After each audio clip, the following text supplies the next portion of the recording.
Vamos começar, então. Repetindo aqui, onde é que nós estávamos?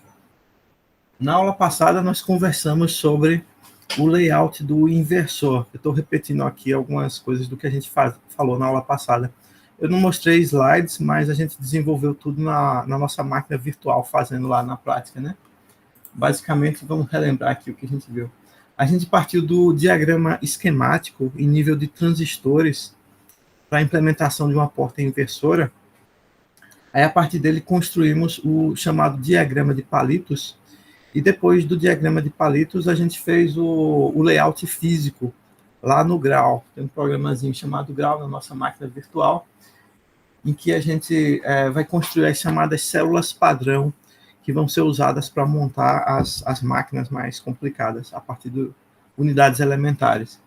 Então, a gente começou copiando um arquivo invx1.ap, que fica lá na biblioteca xlib, sxlib, né? Aí eu peguei esse inversor aqui implementado na biblioteca, apaguei a maioria dos componentes dele, só deixei o esqueleto ali da célula e salvei esse novo objeto aqui, esse novo layout, com o nome emptycell.ap. Então, a gente olhou para o diagrama de palitos do inversor, indicando como é que são as conexões aí, os materiais dos dois transistores, e como é que eles são conectados com a entrada e com a saída. E a gente implementou esse diagrama de palitos no arquivo de layout. Fizemos a checagem das regras de design, e aí colocamos os conectores para fazer o contato com o mundo externo. E a gente pode, a partir desse layout do inversor, fazer o levantamento dos parâmetros físicos do modelo SPICE do circuito. Então, a gente usou um programa chamado Kuga para fazer a extração dos parâmetros. É bom, antes de executar o Kuga, fazer essa instrução aqui. Você tem que setar uma variável de ambiente chamada mbkout_low para ser igual a SPI. E aí ele vai colocar o formato do arquivo de saída com os parâmetros no formato SPI, que vai ser usado pelo SPICE, certo? Aí, com esse bloco de SPICE, com esse netlist que faz a descrição dos parâmetros do nosso inversor, a gente pode incluir esse arquivo aqui, o subcircuito que está definido nesse arquivo, dentro de um netlist do SPICE, e aí a gente fez a simulação. Definimos um componente lá chamado X1, por exemplo, que era um inversor aqui, inversor fino, inversor número 2, etc. Aí a gente conecta os pinos em alguns dos netlists, onde você vai botar as alimentações, a excitação e observar o sinal de saída. E o resultado que a gente viu na aula passada foram essas duas figuras aqui, ou coisas parecidas com elas, dependendo de que tipo de simulação você está fazendo. Quando a gente faz a simulação DC, eu escolho variar, por exemplo, o sinal de entrada, a gente mantém as alimentações fixas e observa qual é a tensão de saída DC que vai aparecer no inversor. Aí ele formou uma curva parecida com essa aqui, tem um formato de um S invertido, né? Ok. A gente discutiu que esse formato aqui, pelo menos na região de interesse, que são as tensões finais de entrada e de saída, ele parece ter o comportamento correto de um inversor. Outro tipo de análise que a gente fez também na aula passada foi a análise de transientes, que é no domínio temporal, fazer um gráfico das tensões ou correntes em função do tempo. Aí o resultado foi essa outra curva aqui, esse par de curvas que está do lado direito. A curva vermelha é um pulso de entrada que a gente está usando para testar como é que o nosso inversor reage a um sinal de entrada. E a curva verde é a tensão de saída do inversor em função do tempo. Então, a gente está vendo que o nível lógico da tensão de saída, ela é o inverso do nível de entrada. Aqui tem um offset para a gente poder diferenciar as duas curvas. Eu subi de 2 volts aqui a saída, para não ficar superposta. Mas no estado estacionário, o inversor fica deslocado, fica invertido aí. A tensão do inversor fica o contrário do nível lógico da tensão de entrada. E durante a transição, existe um breve período aqui, quando o sinal de entrada muda, em que existe esse período aí de transição. Tem um pico inicial de descida, depois ele sobe e mais ou menos carrega, parecido com um capacitor, durante a subida. e na hora que a saída vai descer, ela primeiro dá um pico para cima e depois desce, mais ou menos como um capacitor. Isso aí mostra que o nosso inversor ele não é infinitamente rápido. Se o seu pulso de entrada for mais lento, essa oscilação aí do começo ela meio que desaparece, fica muito curta no tempo. Mas se você olhar numa escala de tempo rápida, pode nem dar tempo dele acabar a transição. Se esse pulso vermelho for muito fino, mais fino do que o tempo que demora para ele estabilizar, ele nem vai acabar a transição e você não vai ter a resposta correta do circuito pela lógica que seria esperada. Todas as coisas têm um tempo finito de resposta, certo? A gente conversou sobre isso na aula passada. Muito bem. Algum comentário a respeito desse assunto aqui? Vocês entenderam o que a gente fez na aula passada? Tentaram reproduzir em casa? Sim, professor. Conseguiu, Luciana? Reproduzir Sim. essas figuras? Ótimo. Beleza. Pronto. Então, aí encerramos a aula, o conjunto de slides que eu marquei aqui como aula 6. Eu quero começar agora a falar sobre o próximo conjunto, que é a aula 7. Aí eu tenho uns slides preparados aqui no meu programa de apresentação. Deixa eu ver, a minha tela sempre está saindo ao contrário. Deixa eu ver se eu consigo configurar aqui a tela para ela sair certo.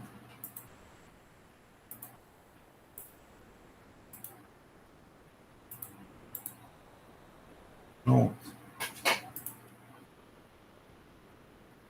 Ok, então, o que eu quero falar um pouco na aula de hoje, qual é a lógica e a justificativa dessa nossa aula.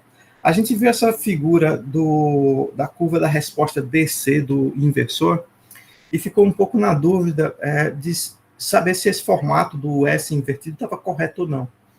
Então, para a gente poder entender melhor o funcionamento desse inversor, de outras portas lógicas e dos transistores individualmente, a gente vai estudar um pouquinho da teoria elétrica dos transistores, que até agora a gente passou por cima de maneira qualitativa. Então, se isso fosse um curso para a turma de engenharia elétrica, aí a gente teria que perder mais tempo aí estudando um pouquinho da física dos semicondutores e as propriedades dos dispositivos que a gente está usando. Aqui eu vou passar por cima, mas a gente vai ver um pouquinho da matemática ainda desses objetos. Então, vamos repetir agora, prestando atenção mais aos detalhes, sobre como é que funciona o NMOS e o PMOS, e depois ver como é que a gente vai juntar esses dois e tentar deduzir o comportamento do inversor CMOS. Tá legal? É esse conteúdo que eu tenho previsto para a aula de hoje. Então, está aqui a estrutura do transistor NMOS. A gente já conversou um pouco sobre ele. Aqui tem uma visão tridimensional aí, vista meio de perfil, né? Como é a construção física do dispositivo. Ele tem aqui embaixo um substrato que é do tipo P, por isso está pintado de amarelo. Tem o óxido aqui, que é um material isolante. Em cima do óxido tem polissilício, que vai fazer o gate. E essas regiões azuis aqui formam o source e o drain do nosso NMOS. Ele é caracterizado por uma espessura aqui, TOX, que é a espessura do óxido. E aqui tem alguns valores típicos aí.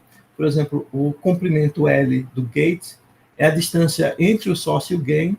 Ele está dizendo aqui que pode ser tão pequeno quanto 20 nanômetros. Bom, isso é verdade na tecnologia mais ou menos de uns 5, 10 anos atrás. Hoje em dia eles são na faixa de 14 nanômetros e já existem dispositivos comerciais até com menos do que isso, até com 10 nanômetros por aí, metade desse tamanho mais ou menos. A largura desse transistor, tipicamente ela é na faixa entre L e 10L, e essa largura, a razão W sobre L é importante, porque ela vai determinar mais ou menos como se fosse a resistência ou a capacidade de produzir corrente desse dispositivo. Agora, o que a gente quer é estudar hoje as equações de como é que ele funciona, como é que são as tensões e as correntes que vão aparecer aí para a gente entender melhor como é o funcionamento dela. Bom, então vamos começar pelas definições. Vamos colocar aqui algumas tensões no nosso NMOS. Agora eu estou olhando num plano, cortando ele num plano perpendicular aqui à superfície do substrato. Então, a gente aplicou aqui algumas tensões em alguns terminais dele, certo? Tem o corpo aqui, que está ligado no substrato, é o que a gente chama de corpo do transistor. Ele está ligado com a tensão, com a mesma tensão comum aqui, ó, com o source e com... Bom, só com source. O V source é igual a V body, certo? Está escrito aqui, ó, VS é igual a VB. Então, aqui tem uma tensão, tem uma fontezinha de tensão, que aplica uma tensão em cima do gate. Então, uma tensão que eu posso chamar de VGS. A tensão VGS significa tensão do gate menos tensão do source. O source eu posso pensar que está em zero, então posso colocar minha referência aqui. Então, o source e o body estão na tensão zero. Aí eu vou aplicar uma tensão no gate positiva. E vou aplicar também uma tensão VDS, que é uma tensão no dreno, certo? Então, tem uma tensão positiva aqui no dreno e tem uma tensão positiva no gate. Aí, o que é que vai acontecer? Bom, dependendo aqui dos valores dessas tensões, como eu tenho uma tensão positiva no dreno, existe uma tendência a formar uma corrente elétrica fluindo do dreno para o source. Uma corrente, no sentido convencional, aí seria uma corrente positiva, portadores positivos, fluindo do dreno para o source. Como esse aqui é um dispositivo NMOS, se houver uma corrente, os elétrons, que são os verdadeiros portadores de carga, eles vão andar na direção contrária. Os elétrons têm carga negativa, né? Então, eles vão andar na direção dessa setinha menor aqui. Mas, de qualquer maneira, eu vou chamar essa corrente de ID, é a corrente do dreno, é a corrente IDS, fluindo do dreno para o source, que vai ser o contrário da corrente física negativa aí, formada pelos elétrons. Beleza. Quando é que essa corrente se forma? Vai depender do valor da tensão do gate. Vamos pensar que eu mantenho o VDS constante, por exemplo, e não aplico tensão nenhuma no gate. Eu boto 0 volts aqui no gate. Então, a gente não vai ter formação de carga nesse capacitor aqui entre o gate e o body, e, portanto, a gente não tem a formação de um canal de inversão. Aí a gente fica com diodos polarizados reversamente, e aí não tem corrente, não tem corrente significativa entre esses elementos aqui. A corrente vai ser 0. Por outro lado, se você aplicar uma tensão positiva no gate, maior do que um valor de limiar, aí você forma um canal aqui nessa região. Esse canal permite que os elétrons circulem entre o dreno e o source, e aí você vai ter uma corrente não nula, por causa, se houver um VDS, né, se houver uma tensão aplicada no dreno para empurrar esses elétrons para lá, ou puxar os elétrons para a direita. Ok. Então, o que define dreno e source aqui para mim vai ser o tipo do... assim, vai ser a direção da corrente, que você escolheu fazer a corrente fluir, certo? Então, os portadores majoritários, eles sempre vão estar saindo do source. No caso, como o meu transistor é um NMOS, então eu vou ter elétrons saindo desse ponto aqui. Até o terminal com potencial mais alto, que atrai os elétrons, vai ser o dreno. E a fonte dos elétrons vai ser o source, que é fonte, né? Significa fonte em inglês. Então, é como se fosse uma pia aí de portadores de carga. Eu tenho uma torneira aqui jogando elétrons, e aqui tem o dreno, o ralo da pia, que vai capturar esses elétrons e eles vão escorrer nessa direção. Sempre, source e dreno se referem aos portadores verdadeiros de carga. Tá, a gente já tinha feito essa descrição de maneira qualitativa antes, eu já mencionei para vocês que essa corrente depende do VDS, depende do VGS, mas agora a gente quer colocar as equações para o comportamento desse dispositivo, que são observadas meio experimentalmente, assim, na prática. Ele é projetado para se comportar dessa maneira, mas é um modelo empírico a partir da observação do comportamento. Então, eu não vou fazer uma dedução detalhada dessas equações, mas o modelo que o pessoal observou é que a gente tem aproximadamente essas 3 regiões de operação que estão descritas por essa expressão aqui para a corrente IDS, certo? Então, eu tenho uma forma aqui, ó, a minha corrente I do dreno para o source, ela vai ter 3 expressões possíveis que vão ser satisfeitas dependendo do valor do VGS, da tensão do gate para o source. E aí a fórmula é essa aqui, ó. Se o VGS for menor do que VTN, a gente diz que o transistor está no modo de corte.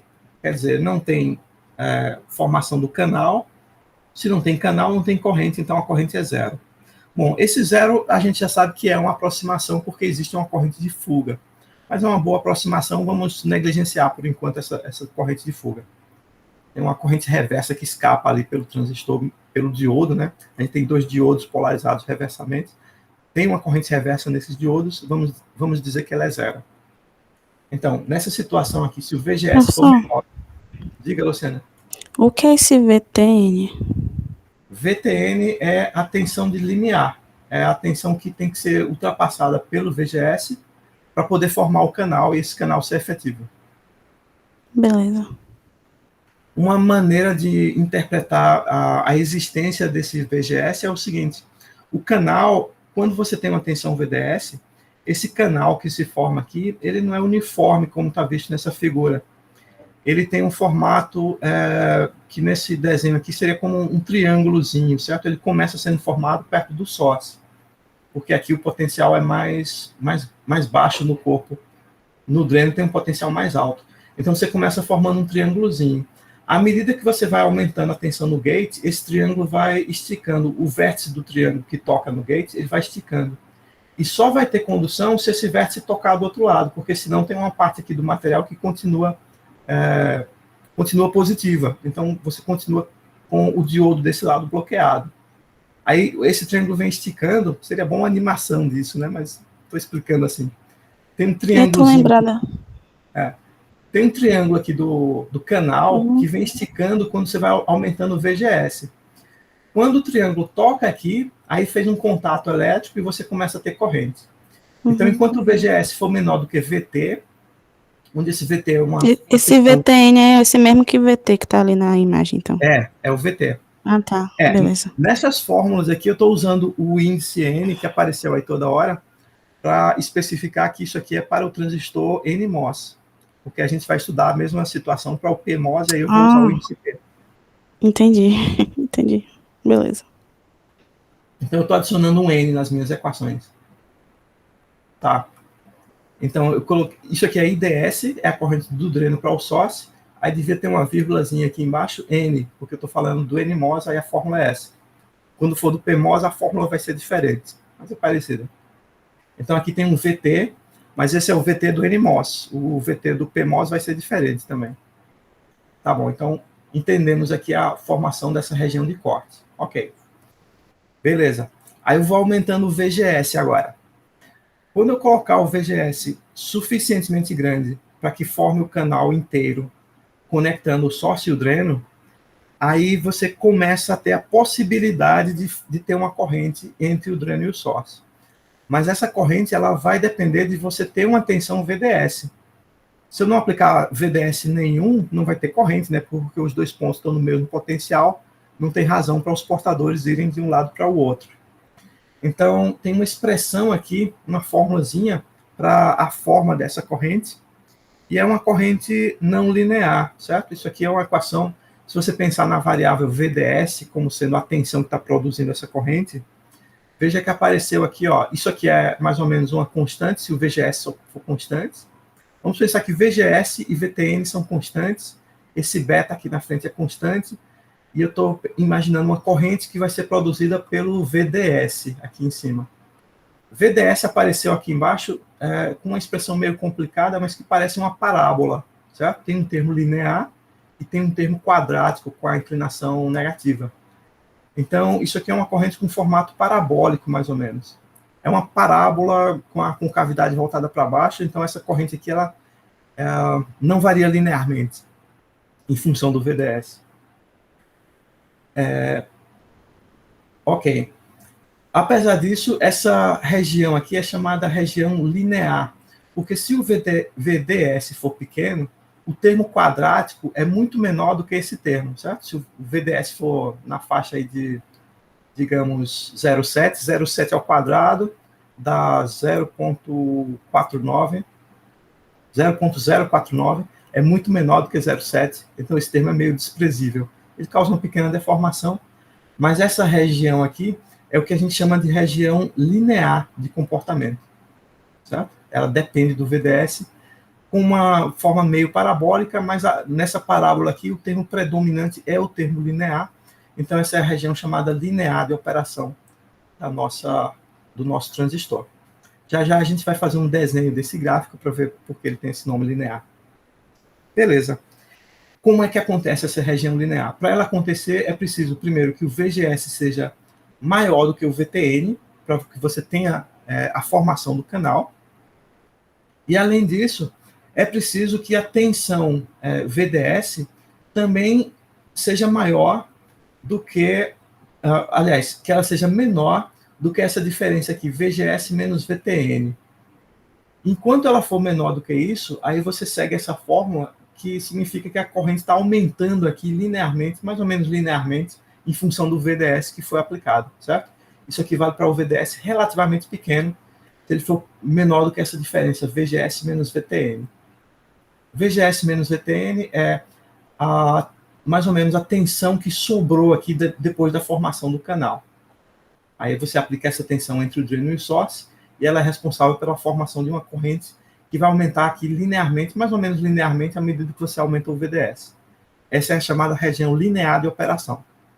Não tem uma cara muito linear agora, mas depois a gente vai ver que ela merece esse nome. Tá bom.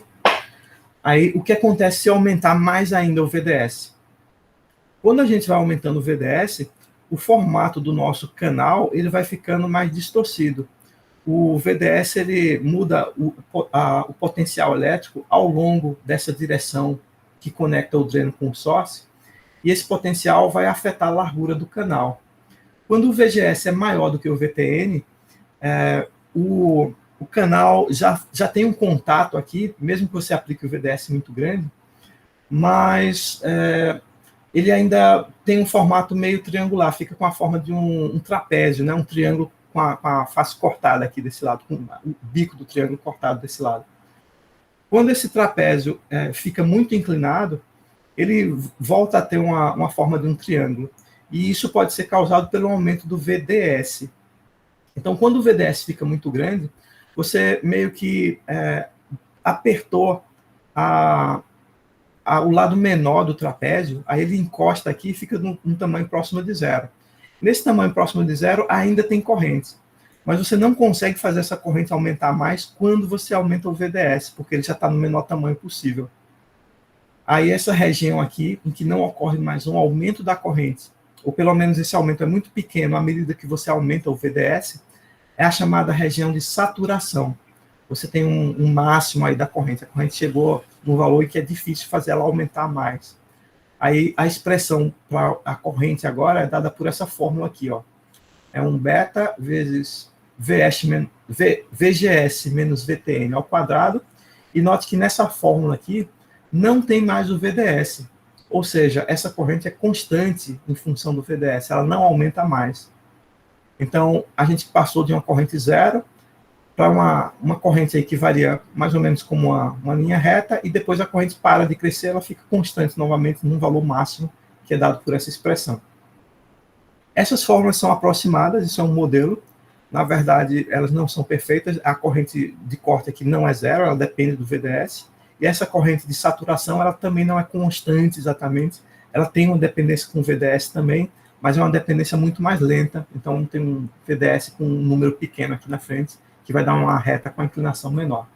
Mas é uma boa aproximação que a gente pode usar aí como primeiro modelo. É o que a gente vai usar no SPICE, por exemplo, que o pessoal usa geralmente para fazer a descrição. E é um bom modelo, ele funciona muito bem para fazer essa descrição. Bom, aqui a gente já definiu todo mundo. Esse VTN é um parâmetro que aparece aí da física dos semicondutores que formam o nosso transistor. Só faltou definir quem é essa constante beta que apareceu aqui na frente. Esse beta tem unidades que, quando multiplicar por uma tensão ao quadrado aqui, ele vai se transformar numa corrente, e ele pode ser deduzido aí de primeiros princípios. O livro tem uma dedução para ele, o nosso livro de referência. Ele vale esse coeficiente aqui, μ, vezes o epsilon do óxido, é a constante de permissividade elétrica, constante dielétrica do óxido, multiplicado pelo W, que é a largura do transistor, e dividido por LD, onde esse L é o comprimento do transistor, e esse D é a espessura do óxido, que eu chamei antes de D-óxido, a T-óxido, aqui eu chamei de D, só para manter a notação com outra fórmula que aparece depois. Então, o beta depende de fatores geométricos aqui, depende da geometria. Essa parte de cá é chamada capacitância do gate, certo? Isso aqui é a capacitância do gate, multiplicada por uma constante μ. Esse μ é a chamada mobilidade dos portadores de carga, que depende do material, do tipo do material, se é um condutor tipo N ou tipo P. É um valor diferente para elétrons e para buracos, e depende da dopagem que o material sofreu. Beleza. Então, agora a gente entendeu, aprendemos essas fórmulas aqui. Está faltando fazer um gráfico e tentar entender aí o que é que essas fórmulas significam, porque a matemática ficou meio abstrata. Mas, lição para ser tirada desse slide, o nosso transistor tem 3 regimes de operação, que são controlados aqui pelo VGS e pelo VDS, que são as tensões importantes que apareceram nesse esquema. Beleza? Beleza. Absorveram o golpe aí? Tá doendo um pouquinho aqui, professor. Tá legal. Tá bom. Vocês vão ter tempo para se acostumar. Eu não vou cobrar muito disso não, mas a gente vai precisar entender umas coisinhas. Vamos em frente. Esse foi o NMOS. O NMOS é mais fácil. Vamos agora pensar no PMOS. O PMOS é esse bicho aqui, ó. Tipicamente o formato dele é parecido com o outro. A diferença é que o material embaixo agora é um semicondutor tipo N. Normalmente ele é formado no poço N, onde a gente constrói as estruturas. O dreno e o source agora são material tipo P. O gate continua sendo formado por coisas condutoras aqui, que pode ser polissilício ou metal. E tem o óxido aqui de novo, é o óxido de silício de novo. A geometria mais ou menos do mesmo tamanho aí. Você pode mudar algumas coisas de acordo com a necessidade. Beleza, a geometria é parecida. Então, vamos montar um esquemático parecido aqui para definir as grandezas.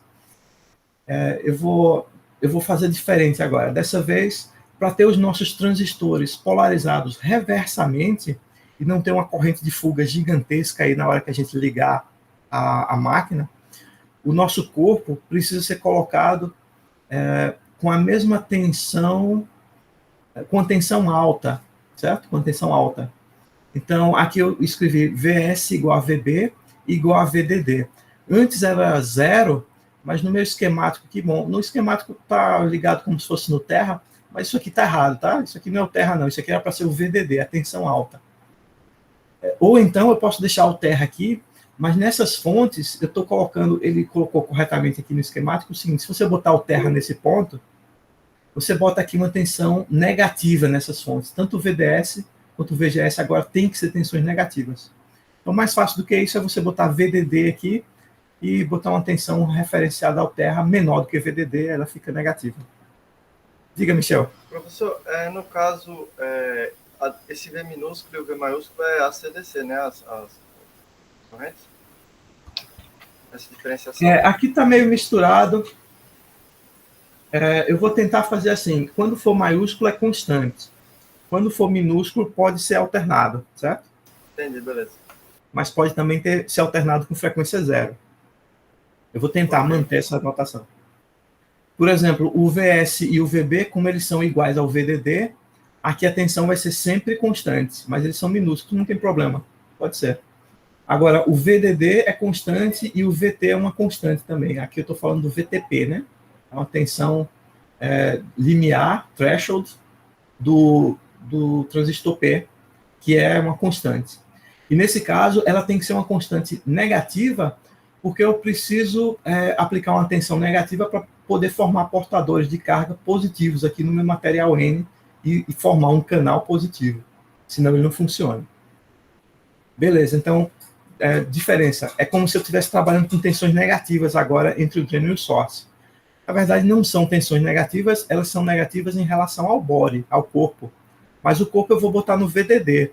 Então, elas são mais negativas do que o VDD. Qualquer coisa é mais negativa do que o VDD. Geralmente, as tensões não ficam invertidas. Então, tudo bem. Ok.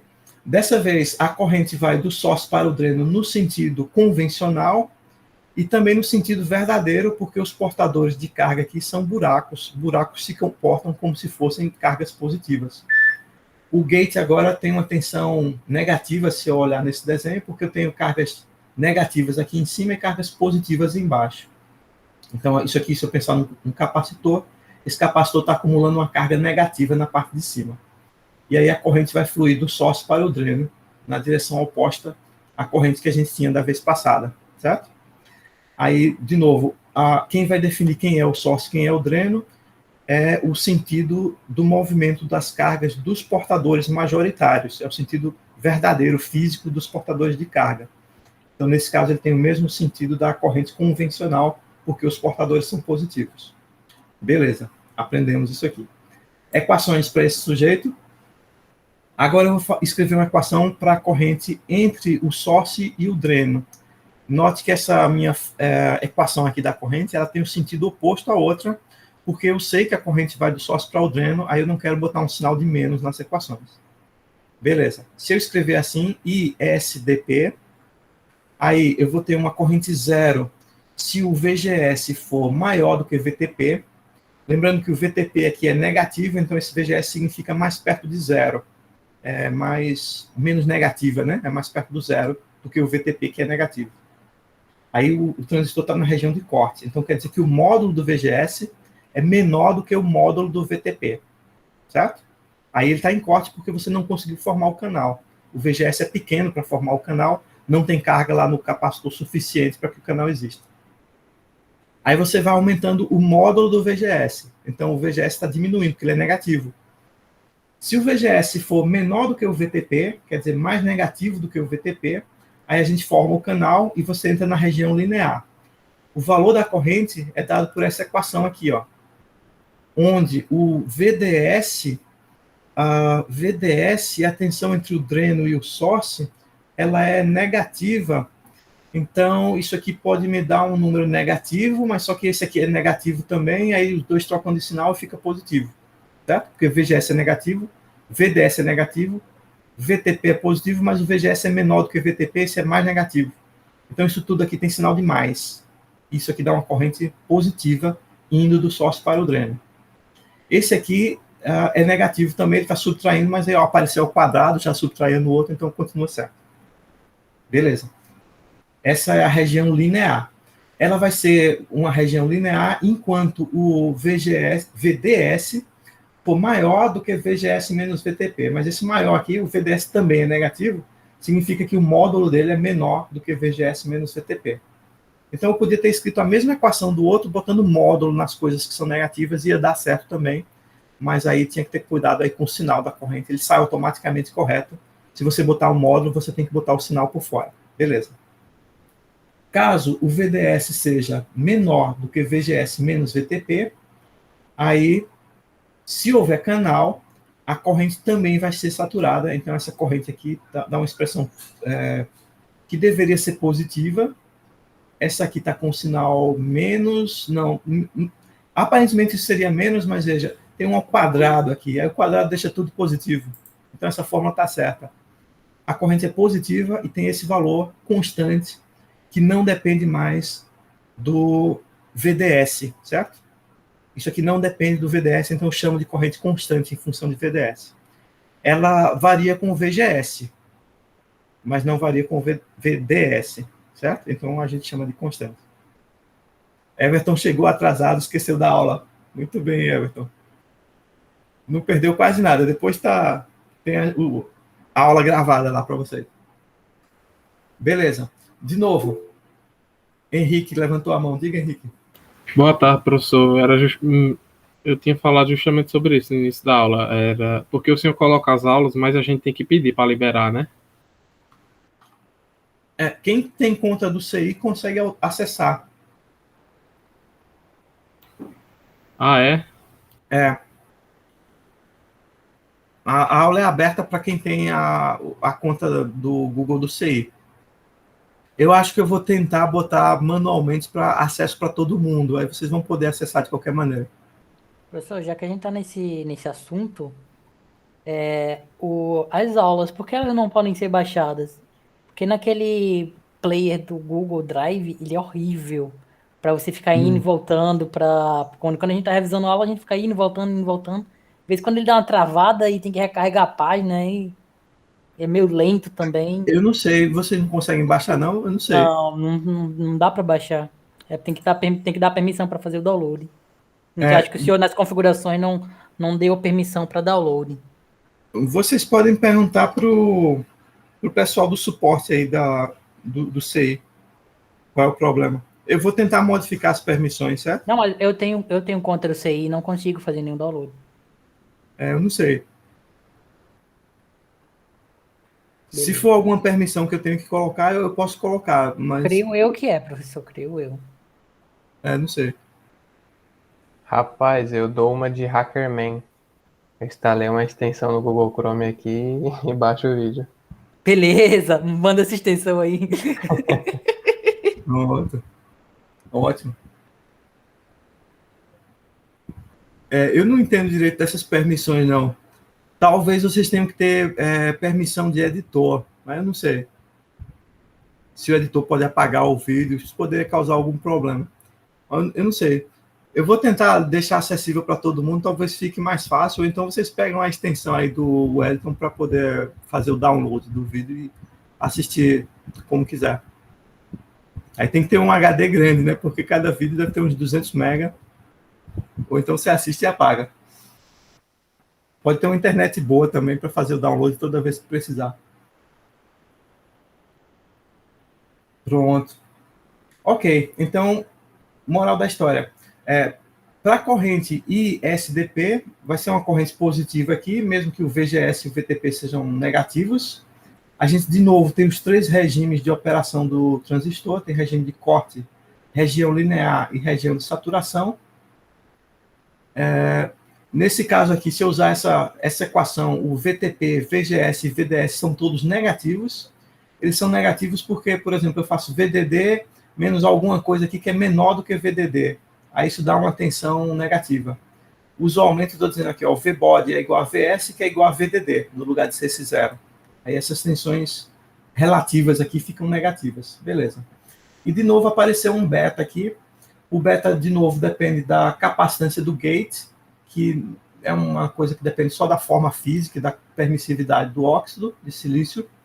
E tem esse parâmetro μ, que é a mobilidade dos portadores. Para os portadores de carga positivos, essa mobilidade é meio problemática, porque os portadores de carga positivos são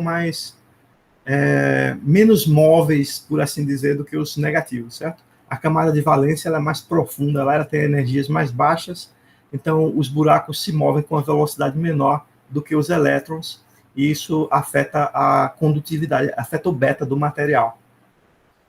Aí, se o seu beta é pequeno por causa do μ, a gente pode compensar isso mexendo no W, e é isso que a gente vai fazer nos nossos designs. A gente vai conversar sobre isso já já.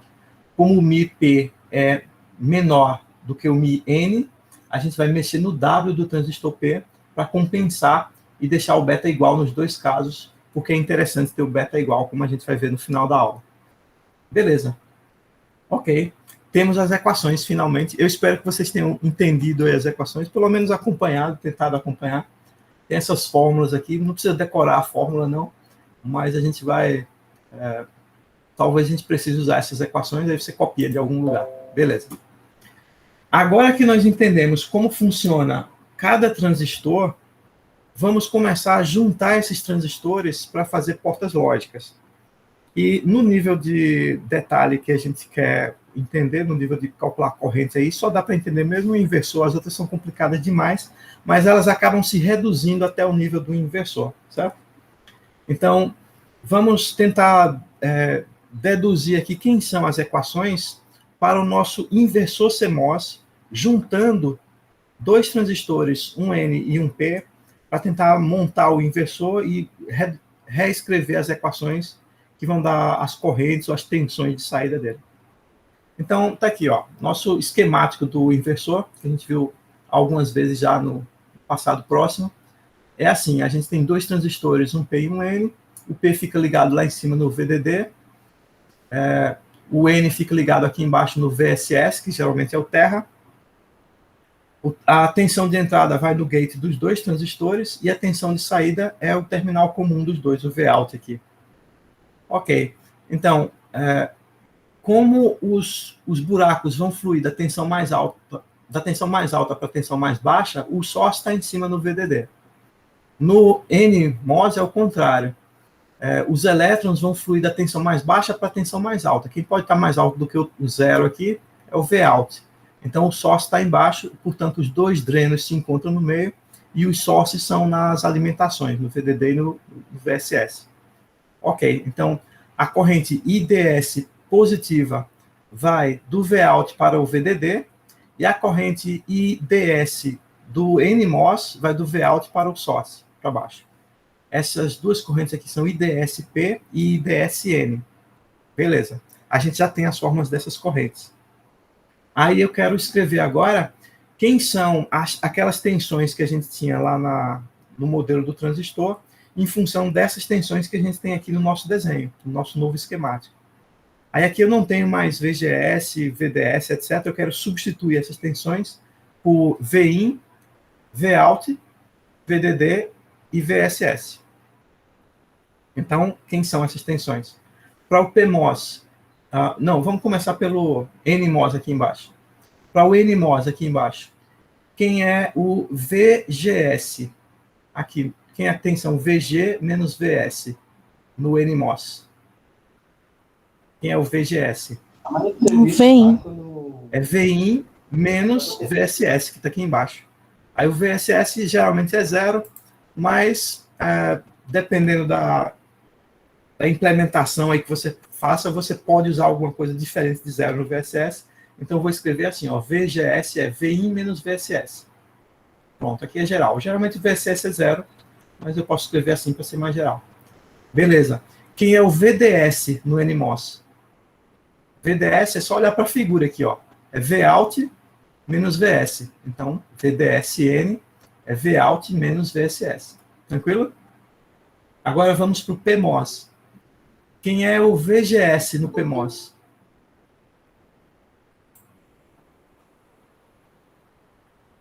Quem é o VGS no PMOS?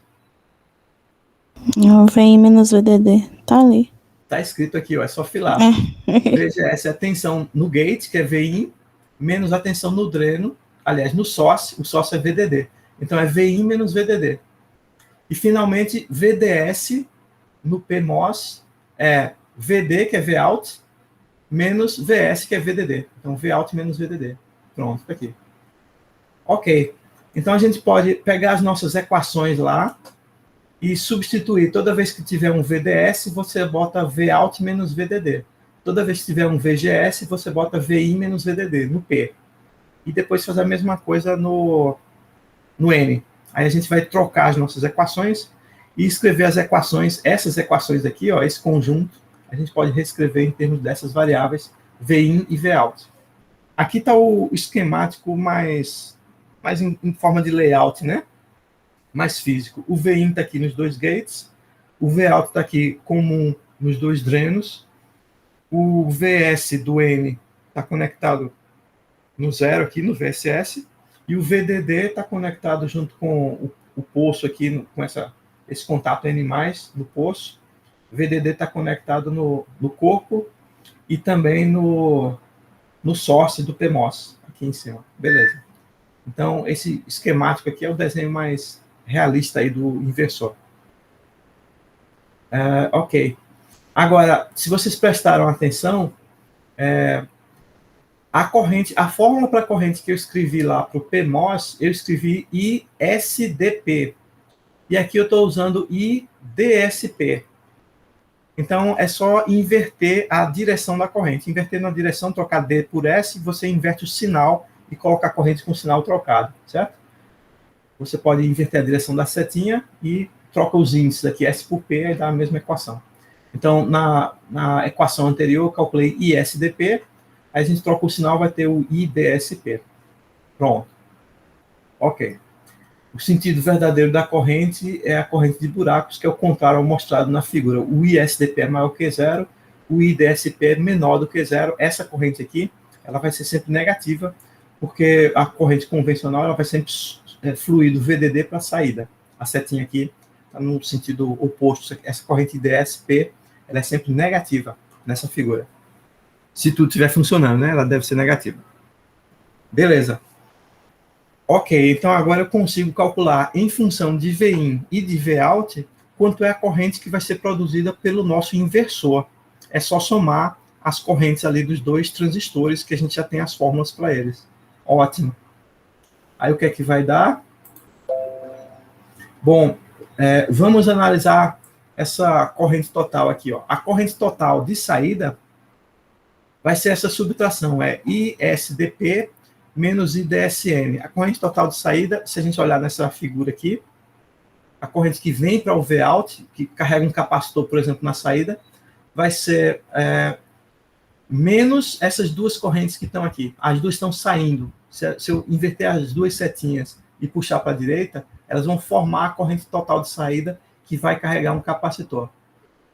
Quando eu trocar esse sinal no IDS, ela fica com sinal de menos, e no IDSP ela vai ficar com sinal de mais, porque eu vou trocar também o S por P, aí o sinal inverteu duas vezes, então vai ficar assim, ó. A corrente total de saída é ISDP menos IDSN, certo? E aqui está um gráfico mostrando quem são essas correntes aí. Essas aqui são as curvas do IDSN e ISDP, em função do Vout, para diferentes valores da tensão de entrada Vin. Então, eu estou usando, aqui não está claro na legenda, mas eu acho que a curva azul é o IDSN e a curva vermelha é o ISDP, certo? E aqui embaixo está a tensão de saída Vout e aqui está o valor da corrente. Aqui está escrito IDS, mas pode ser IDSN ou ISDP. As duas são positivas. Aí, então, o que é que a gente está vendo? Vamos pegar um valor do V em alto aqui, por exemplo. V em alto significa o topo dessa curva azul. Vamos olhar para essa curva azul aqui que eu estou cobrindo com o mouse, certo? Nessa curva azul aqui, o que é que a gente está vendo? Se o Vout for zero, você tem corrente zero. Ou seja, se a saída do inversor está no nível zero, a corrente no transistor N é igual a zero. Ele não produz corrente. Agora, se você vai aumentando a tensão de saída, aí você vai produzindo uma corrente no transistor N, porque o transistor N é o que tenta puxar a corrente para dentro do transistor para descarregar ela no terra e retirar a carga do capacitor de saída. Então, a partir de 1 volt aqui, mais ou menos, a corrente atinge um valor máximo. Aqui é a região de saturação. Aqui o transistor saturou e ele tenta produzir o máximo de corrente que ele consegue para tentar descarregar e baixar a tensão de saída. A tensão de saída está alta, ele cria uma corrente positiva IDSN e com esse sinal de menos aqui vai descarregar a saída. Vai tentar baixar o valor da tensão de saída. Se o VIN for alto. Se você vier diminuindo o VIN, aí a gente vai baixando nessa família de curvas azuis aqui, ó. Essa corrente de saída ela vai ficando menor. Eventualmente, se eu pegar o VIN igual a zero, a gente vai ter uma curva azul que está aqui embaixo, que não dá para ver. Tá, lá atrás tem um pouquinho dela escondido aqui, ó, aparecendo. Se o VIN for zero, a corrente do transistor N também vai ser zero. Então, para produzir essa corrente no transistor N, você precisa ter o Vout alto e o VIN alto também. Aí vai ter uma corrente no transistor N. Se qualquer um dos dois for baixo, a corrente vai para zero. Ou ela vai para zero por causa do IDS, que está nesse eixo, e é o Vout, ou então por causa do VGS, que está nesse eixo aqui. Não é um eixo, né? Está fora da figura. Beleza. Agora, o mesmo raciocínio a gente pode aplicar no transistor P. Só que o transistor P é tudo ao contrário. Então, se a tensão de saída estiver no estado alto e a tensão de entrada estiver baixa, que é essa curva aqui em cima, aí a corrente é zero. O transistor P, se a saída está alta, se a saída está alta e a entrada está baixa, ele não produz corrente, porque a saída já está no lugar certo. Agora, se a saída está baixa, aí o transistor P quer subir a saída, quer levantar ela na direção do VDD. Então, ele produz essa corrente grande aqui, Ops, fui rápido demais. Ele vai produzir essa corrente grande, que é uma corrente, aqui eu acho que é ISDP, é uma corrente positiva, que vai alimentar aquele capacitor de saída, vai tentar subir a tensão dele. Aqui era para ser ISD, no caso P. A curva vermelha é um ISDP. Certo? Agora, quando a tensão de entrada fica alta, aí ele também zera a corrente. Essa família de curvas vermelhas que vai diminuindo de corrente aqui, e ela vai para zero se a tensão de entrada for alta, porque quando a tensão de entrada é alta, como eu estou fazendo um inversor, aí ele não tem que subir a saída já está no lugar certo se ela estiver baixa. Pronto, então a gente conseguiu analisar. E essa figura contém muita informação, é meio difícil de digerir de uma vez só, mas vocês poderiam tentar fazer o desenho dessa figura aí num programinha de computador. É só pegar as equações, fazer as substituições daquelas fórmulas que eu dei para vocês, colocar essas expressões aqui para o VGS, VDP, VGS, VDS, né, para o P e para o N, e tentar fazer gráficos parecidos com esse aqui, que é a curva de caracterização da corrente de resposta do transistor em função do VDS. Nesse caso, eu estou fazendo o inversor já. Os parâmetros que eu usei para fazer essa figura foram esses aqui, ó.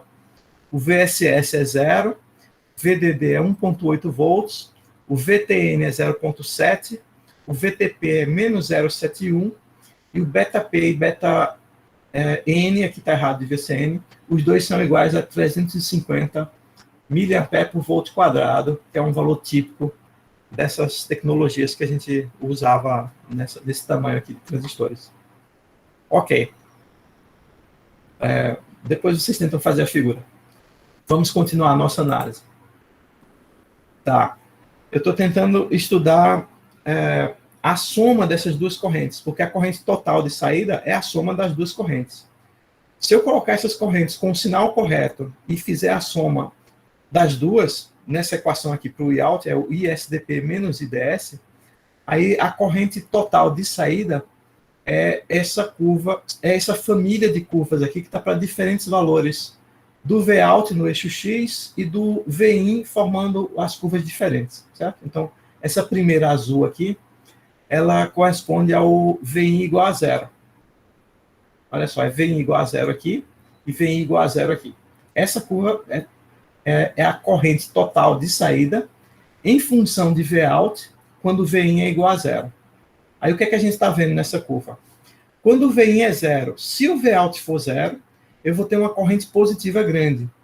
Então ele está tentando subir o valor do Vin, porque está tentando subir o valor do Vout, porque o Vin é zero, o out deveria estar no estado alto, mas ele está no zero, então ele produz uma corrente grande.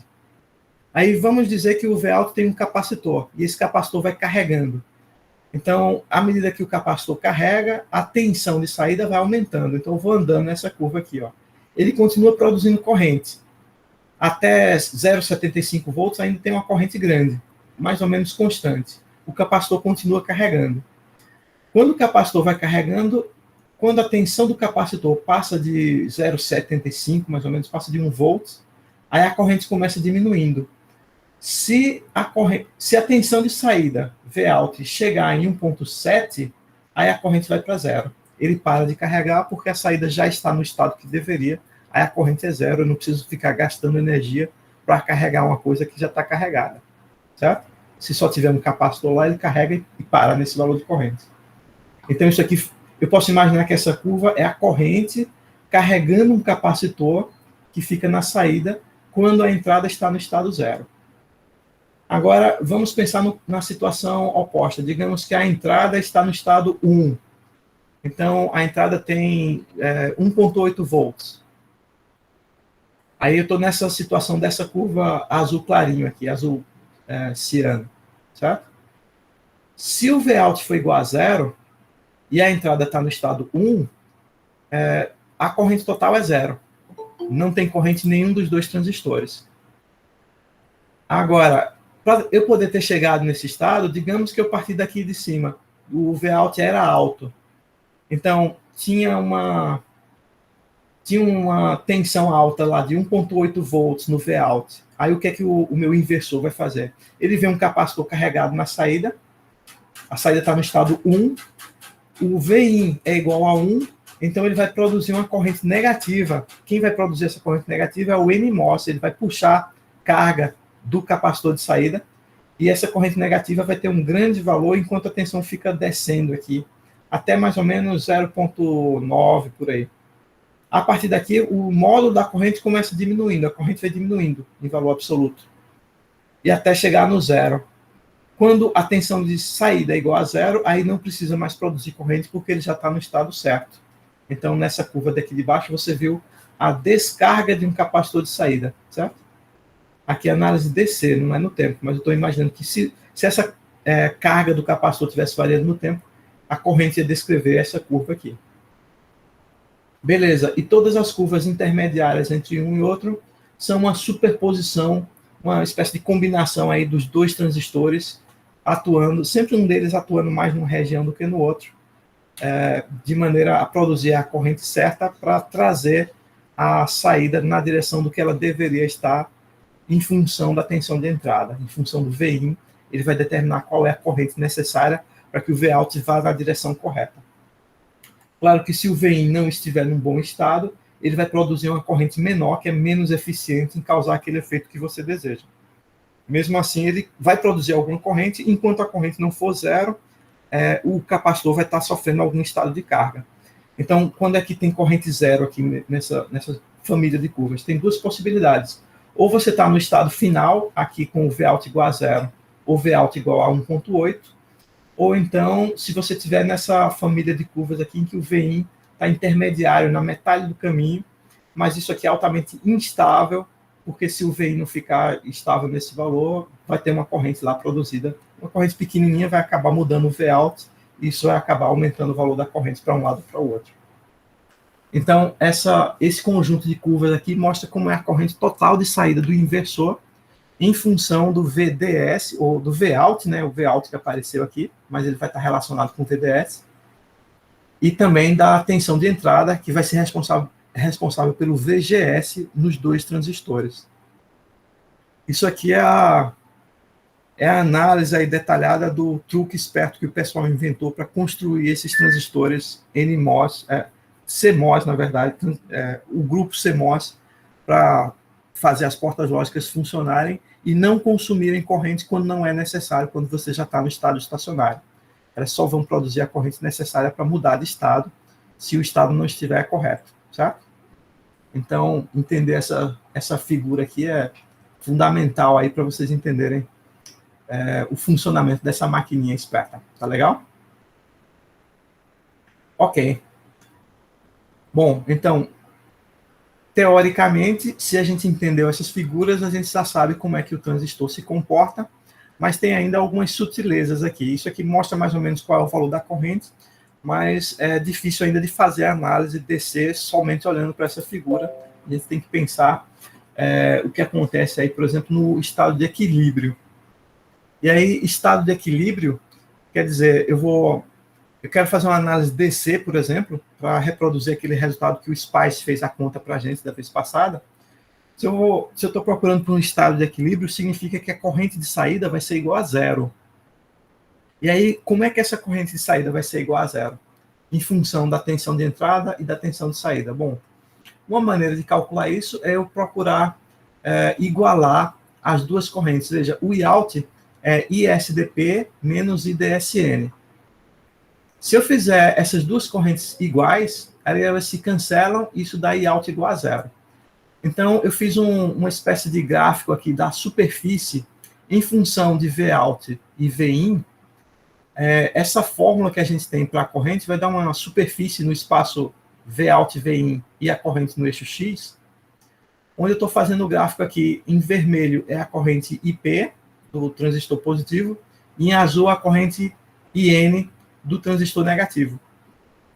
Essas duas superfícies aqui, elas vão se interceptar em uma curva que vai ter esse formato de um S, que não dá para ver muito bem nessa imagem, porque esse programa aqui ele não calcula a intersecção das curvas direito, Aí eu modifiquei lá a maneira de fazer o plot do gráfico para fazer a soma dessas duas correntes. E, no final, essa superfície dada pela soma dessas duas superfícies aqui dá essa coisa que fica positiva de um lado e negativa do outro, certo? Aqui são duas correntes positivas. Aqui é a soma dessas duas correntes. Aliás, a subtração, né, que vai dar uma corrente positiva grande aqui de um lado ou negativa grande do outro lado, variando de menos 200 a mais 200. Nessa parte que está branca aqui, com esse formato de S, a soma das correntes deu igual a zero. A subtração das correntes deu igual a zero. Essa parte que deu igual a zero, no plano Vin, Vout, corresponde às posições de equilíbrio DC. Quer dizer que se você tiver nesse valor do Vout e do Vin em cima dessa curva, a gente tem um estado estacionário. O capacitor não está mudando de carga, então o circuito está no valor DC constante, certo? E aí, se eu fizer um gráfico dessa curva aqui, ele deve ser igual ao gráfico daquele S invertido que a gente analisou lá no SPICE na aula passada. É o gráfico do Vin, Vout em função de Vin, dando um S invertido, que eu já estou vislumbrando aqui nessa figura. Não está desenhado ainda, mas já dá para perceber que ele apareceu por aqui, por causa da soma dessas duas correntes. Beleza. Ok. Agora, classificação. Como é que eu sei em qual região o nosso inversor e cada um dos transistores está operando aí para fazer sentido dessa análise do comportamento? Tem outra maneira de ver, meio complicada, que é assim, ó. Eu vou olhar para cada um dos transistores, para o NMOS e para o PMOS, olhando quais são as regiões aqui de corte, região linear ou região saturada, em função dos parâmetros que a gente tinha dado anteriormente, o VGS e o VDS, e comparando com as tensões de limiar e com o VDS comparando com aqueles valores de referência lá que faziam ele mudar de região. Então, por exemplo, no NMOS, a gente disse que tinha cutoff, tinha corte do transistor quando o VGS é menor do que VTN. Mas o meu VGS é VIN menos VSS. VSS é zero. Então, isso aqui significa que o VIN é menor do que VTN. Quando o VIN é menor do que VTN, o NMOS está em corte. Beleza. Se o VIN for maior do que VTN, aí a gente tem essas duas possibilidades aqui, ó. Ou está na região linear, ou está na região saturada. Agora, o que é que decide se eu estou na região linear ou na região saturada? Aí eu tenho que olhar para o VDS. Na fórmula original, a região saturada é quando o VDS é menor do que VGS menos VTN. Se for maior, é saturada, certo? Menor é linear, maior é saturada. Substituindo aqui, VDS é Vout menos VSS, VGS é VIN menos VSS, o VSS é zero, então é Vout menor que VIN menos VT. Então, enquanto o Vout for menor do que VIN menos VT, eu estou na região linear. Se ele for maior, eu estou na região saturada. Ou seja, é o Vout que faz a gente ir da região linear para a região saturada no NMOS, supondo que eu não esteja no modo de corte. Ok, legal. Quase que eu consigo entender isso aqui. Se não tiver em corte, o Vout sendo menor do que VIN vai estar linear. Se o Vout for muito grande, ele satura. Beleza, entendi. É o Vout que define. O Vout faz o papel do VDS. Agora, análise similar para o caso do PMOS. No PMOS eu tenho que olhar se o VGS é maior do que VT. Os dois são negativos aqui. Então, é o módulo do VGS menor que o módulo do VTP. Aí, o VGS é VIN menos VDD. O VTP é VTP mesmo. Então, tem um menos VTP, menos VDD que vem para cá, bota do outro lado. Então, se o VIN for maior do que VTP mais VDD, que é um número menor do que VDD, portanto, pode ser alcançado, aí ele está em corte. Quando é que isso vai acontecer? Suponha que o VTP é pequeno. Então, é quando o VIN está próximo do VDD. Se o VIN for alto, aí o transistor PMOS está no modo de corte. Ele só funciona quando a entrada está próxima de 0. Quando a entrada está próxima de 1, ele não funciona, ele está em corte.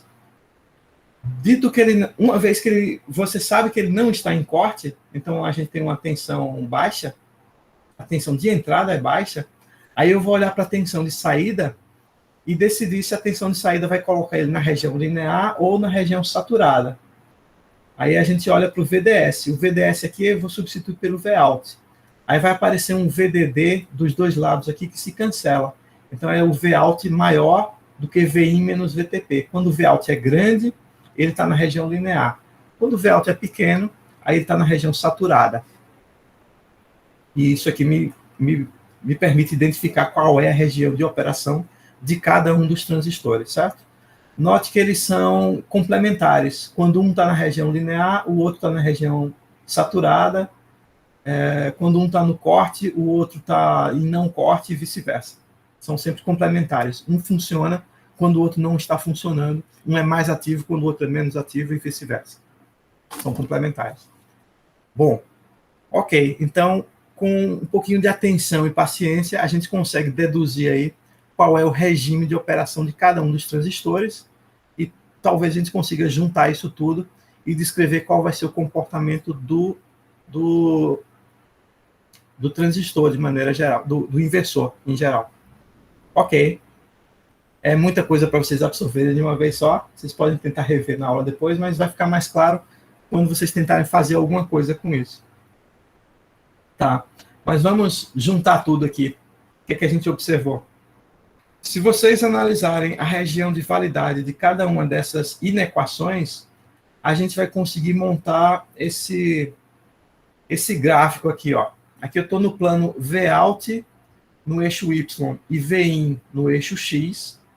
Aí eu vou marcar nesse gráfico aqui cada uma das regiões dada por uma dessas inequações, certo? Por exemplo, aqui eu tenho Vin menor que VTN.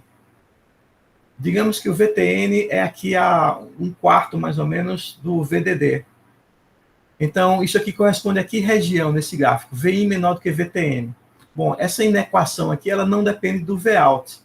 Então, ela corresponde ao VI menor do que VTN. VTN está aqui. É toda essa região à esquerda dessa linha reta cheia azul. Tudo à esquerda aqui significa que o NMOS está em corte, certo? Toda essa região marcada com A aqui é o corte do NMOS. Agora, olha para o PMOS aqui, ó. O PMOS está em corte se o VIN for maior do que VTP mais VDD. O VTP é negativo. Então, o VDD está aqui. VTP mais VDD está à esquerda dele. Aí, à esquerda, eu desenhei essa... Beleza. À esquerda do VDD, em cima do VTP mais VDD, eu desenhei essa linha vermelha. Ops, espera aí.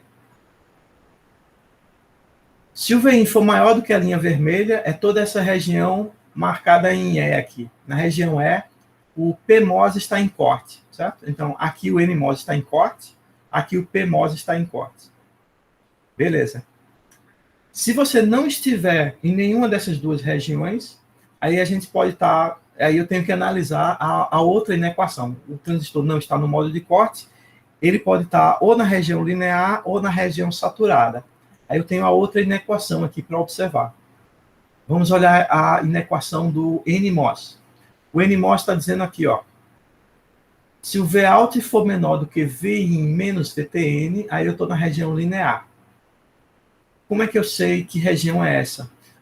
Vamos imaginar uma reta que forma a fronteira dessa região no plano Vout no eixo Y e VI no X. Então, isso aqui seria Y igual a X menos uma constante. Isso aqui é uma reta com a inclinação 1 deslocada para a direita de VTN. Então, essa retinha pontilhada aqui, ó.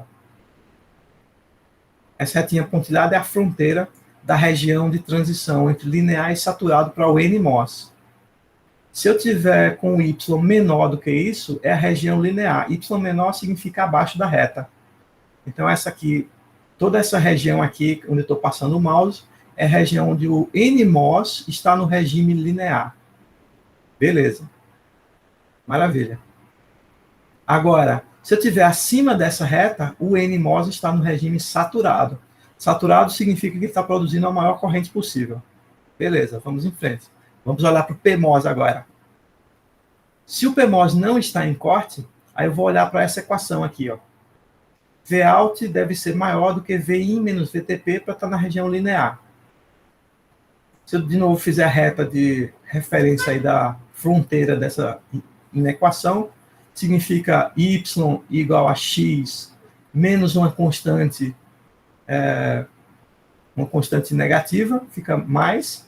Aí dessa outra reta aqui, essa reta vem mais uma constante positiva, ela fica deslocada para lá, deslocada para a esquerda, o VTP, a raiz dela em VTP fica aqui no negativo, certo? VTP é negativo. Então dá essa reta com essa inclinação aqui. E por coincidência, essa reta vai bater aqui em cima. Se você pegar o ponto VTP, VDD, ela bate em cima do valor de VDD, certo? O VTP cancela com esse de cá, aí fica... se o Vin for igual a VTP menos VDD, isso aqui fica igual ao valor de VDD. Essa altura aqui é igual a VDD. Então essa reta bate aqui nesse ponto e tem inclinação 1, que é paralela à outra reta que a gente tinha antes. Essa reta é a fronteira entre a região linear e a região de saturação do PMOS. Se eu tiver com o Vout acima da reta, eu estou na região linear. Se estiver abaixo, é saturação. Então aqui em cima, em toda essa região aqui onde eu estou passando o mouse, o PMOS está saturado. Aliás, está linear. Está linear. E abaixo dessa reta, desse trapézio aqui, o PMOS está saturado. Ok. Pronto. Então agora a gente sabe caracterizar aí para os dois transistores onde é a região de corte, onde é a região de saturação e onde é a região linear. O que é que eu estou vendo na figura? Tem uma região aqui, quando o Vin é intermediário e o Vout é intermediário, em que os dois transistores estão saturados. Os dois estão produzindo a máxima corrente possível, puxando na direção correta. Mas aqui está uma coisa meio indeterminada, porque o Vin não está bem definido. O ideal é que o Vin fosse bem definido. Ou ele é baixo ou ele é alto. Aí digamos que o Vin é baixo. Aí o que é que vai acontecer? Depende do Vout. Se o Vin é baixo e o Vout é grande, esse transistor está em corte e o PMOS está o quê? O PMOS está, dependendo do Vout, ele pode estar na região linear ou na região de saturação. Então ele está trazendo o Vout para valores altos. Ele está levando está produzindo uma corrente grande, tentando aumentar o valor do Vout. Se essa corrente ficar muito grande, ele vai entrar no modo de corte de novo. Quando ele chega no... Não, ele vai ficar sempre linear, né? Eventualmente a corrente vai chegar no zero aqui, vai ter um valor de corrente zero, embora ele esteja na região linear. A região linear tem um ponto de corrente zero quando o VGS fica igual a zero. Beleza. Ok. Agora, se a tensão de entrada for alta, aí o que é que acontece? Eu tenho o NMOS no regime linear e o PMOS em corte. Então, o PMOS não vai estar funcionando e o NMOS vai produzir uma corrente negativa que vai trazer o Vout na direção do zero. Quando a tensão Vout ficar no zero, aí esse linear aqui vai tocar também naquele ponto lá na origem, onde a corrente é igual a zero, porque o VGS ficou igual a zero.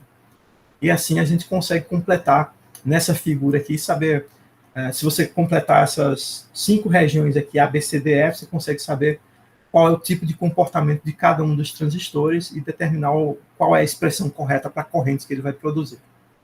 Ok, para terminar essa análise desse plano Vout e Vin, só faltou encontrar aí as regiões onde as correntes estão iguais. Aí vai dar essa curva verde aqui, ó, aproximadamente.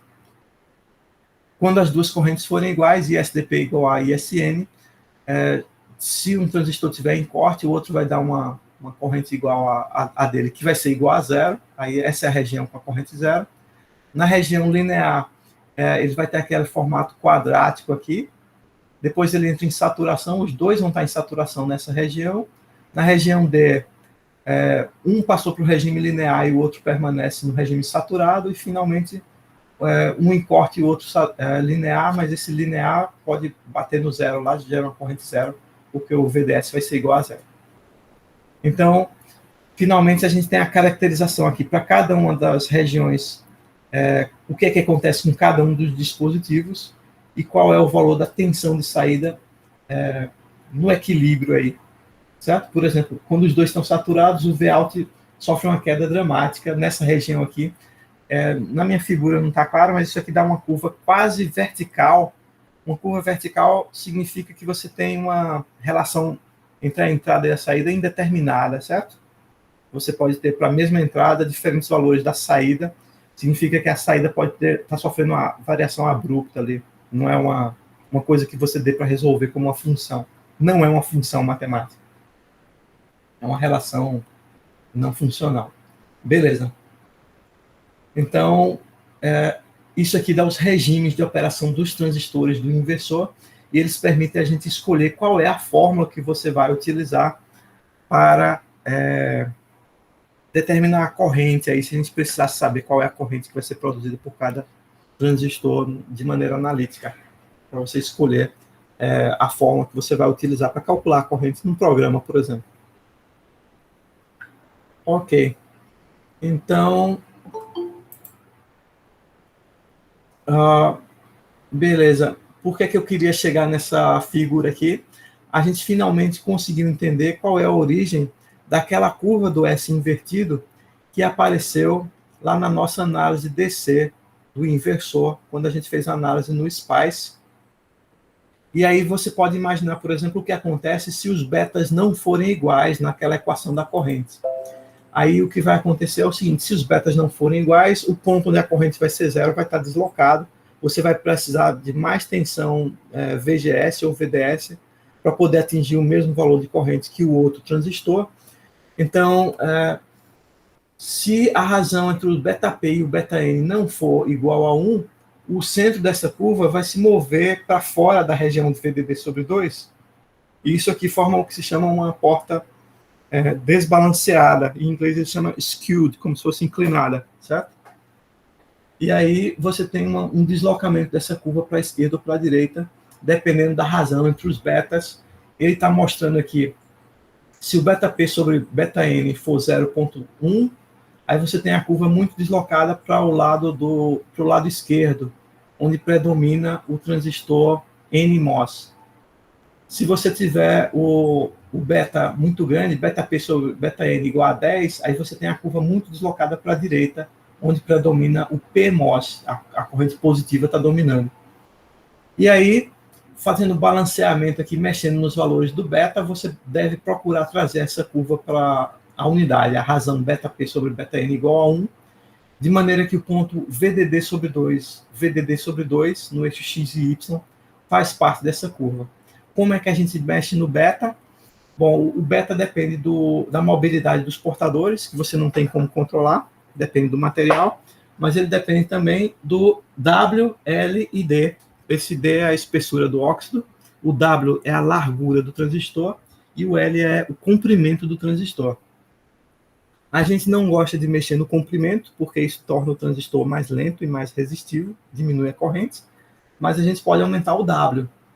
Então, vamos tentar modificar o W dos transistores P, de maneira que ele seja grande o suficiente para compensar a relação entre os betas desiguais que existem entre o material P e o material N, para tornar o nosso transistor equilibrado. E aí, isso nos remete ao assunto que eu vou tratar na próxima aula, que é como fazer essa curva aqui passar na origem, certo? A gente vai fazer o balanceamento dos transistores, que eu comecei a mencionar já na aula prática da vez passada. Ok. Aí a pergunta crucial agora. Vocês entenderam tudo que eu falei na aula de hoje? Professor, mas é difícil. Tudo é impossível. Tudo que eu acabei de tomar aqui, eu tomei até zona. Essa pergunta é muito forte. Beleza. Ótimo. Essa é o tipo da aula que separa os engenheiros dos usuários de fórmula. Não tá fácil. Beleza, mas vamos lá. Vocês vão funcionar, vão dar certo. Tá. Brincadeirinha. Como é que eu montei aquelas curvas lá? Só de brincadeira. Eu peguei as equações e fiz um programinha em Python que faz os desenhos. Por curiosidade, eu resolvi fazer os desenhos daquelas equações lá. Então, estou definindo aqui, ó. Estou usando PyLab, com Matplotlib, PyPlot. Aí eu estou definindo aqui as constantes VTP, VTN, VDD, VSS, beta, P, beta N, etc. Aqui tem a equação IDSN, a equação da corrente do transistor NMOS. Primeiro eu defino VGT é VGS menos VT, VDSAT é igual a VGT, aí verifica aqui com if. Se o VGS for menor do que VT, I é igual a zero, essa é a região de cutoff. Se o VDS for menor do que VDSAT, aí essa é a região linear. Tem a fórmula lá, é beta do CMOS, VGT menos VDS vezes VDS. Se isso não for verdade, o VDS é maior do que o VDSAT ou igual, aí é beta CMOS vezes VGT ao quadrado dividido por 2. Essa é a região de saturação. Beleza. Depois eu faço a mesma coisa para o ISDP. Esse aqui é o transistor PMOS. Aí, de novo, escreve aquela equação lá que a gente desenvolveu. Aí depois eu calculo aqui a corrente total de um inversor. Essa é a corrente de saída do inversor. Quem são os parâmetros que eu vou usar no inversor? Vin, Vout, VDD e VSS. Aí quem é a corrente total no inversor? Eu já escrevi para vocês. O Iout é ISDP menos IDSN, onde o ISDP e ISN são, no gate é VIN menos VDD, no dreno é Vout menos VDD, tem um parâmetro beta que você pode passar e o VTP. E aqui no IDSN é VIN menos VSS, Vout menos VSS. Beleza. Aí, como as minhas funções têm if, você não pode vetorizar direto, você precisa usar o comando vectorize aqui para ele fazer tipo um laçozinho, senão o if vai dar problema dentro da função. Mas isso aqui é um detalhe. Aí eu vetorizei as funções para poder retornar um valor com array. E depois estou fazendo um gráfico aqui, ó, na figura 1, tem um gráfico mostrando quem são as correntes aqui, variando o parâmetro VIN. Estou modificando alguns valores do VIN e fazendo um gráfico da corrente IDS em função de Vout, tanto do IDSP quanto do ISDP. Aí foi aquele gráfico lá que eu mostrei para vocês no slide da figura. Acho que se eu rodar aqui não vai ter problema. Ele gerou essas figuras aqui para mim. Essas são as correntes, as duas correntes em módulo para cima, que eu mostrei para vocês. Aqui está o que acontece com as correntes perto de zero. Tem um outro gráfico aqui que é a soma das correntes, que é a corrente total na saída do inversor. Também expliquei para vocês o que é que a gente faz com isso, para que serve. Esse aqui é o gráfico que mostra as correntes como uma superfície no plano VIN e Vout, certo? Aqui está a superfície, as duas superfícies. Esse programa não consegue reconhecer qual é a superfície que está em cima ou que está embaixo, ele não consegue desenhar direito, então não dá para ver a região do corte, mas tem um S aqui de intersecção das duas. É que o Matplotlib não sabe que o azul aqui passou embaixo do vermelho, ele está pintando da mesma cor. Mas tudo bem, dá para imaginar aí o que aconteceu. E, finalmente, tem essa outra curva aqui, essa superfície, que é a subtração das duas correntes, que dá a corrente de saída. Aí, de novo, dá para ver que tem uma folha aqui. Essa eu fiz diferente, por causa dele não identificar quem está em cima e está embaixo. Eu fiz a parte positiva de uma cor e a parte negativa de outra. E no meio eu abri os pontos para mostrar a região onde a corrente é zero. Se eu olhar aqui no plano VIN Vout, que é olhando de cima, essa curva aqui, VIN Vout, é aquele S invertido. Não dá para ver direito, mas tem um S aqui, ó, onde a corrente vale zero. Beleza. Isso aí foi só de brincadeira. Tá. Outra maneira de fazer isso, sem que você tenha que escrever as equações diretamente e pensar no modelo, escolher o modelo e fazer as equações você mesmo, a gente pode montar isso na nossa máquina virtual e fazer a simulação do transistor no SPICE. Foi mais ou menos isso que a gente fez. A gente já olhou a corrente de equilíbrio no SPICE, quando a gente montou o inversor e testou o funcionamento dele, fez a análise DC. Lá eu não fiz transistor por transistor, mas a gente poderia ter feito a análise do transistor N e do transistor P. Poderíamos, por exemplo, ter colocado fontes de de tensão para medir as correntes individualmente, separadamente. Mas não precisa porque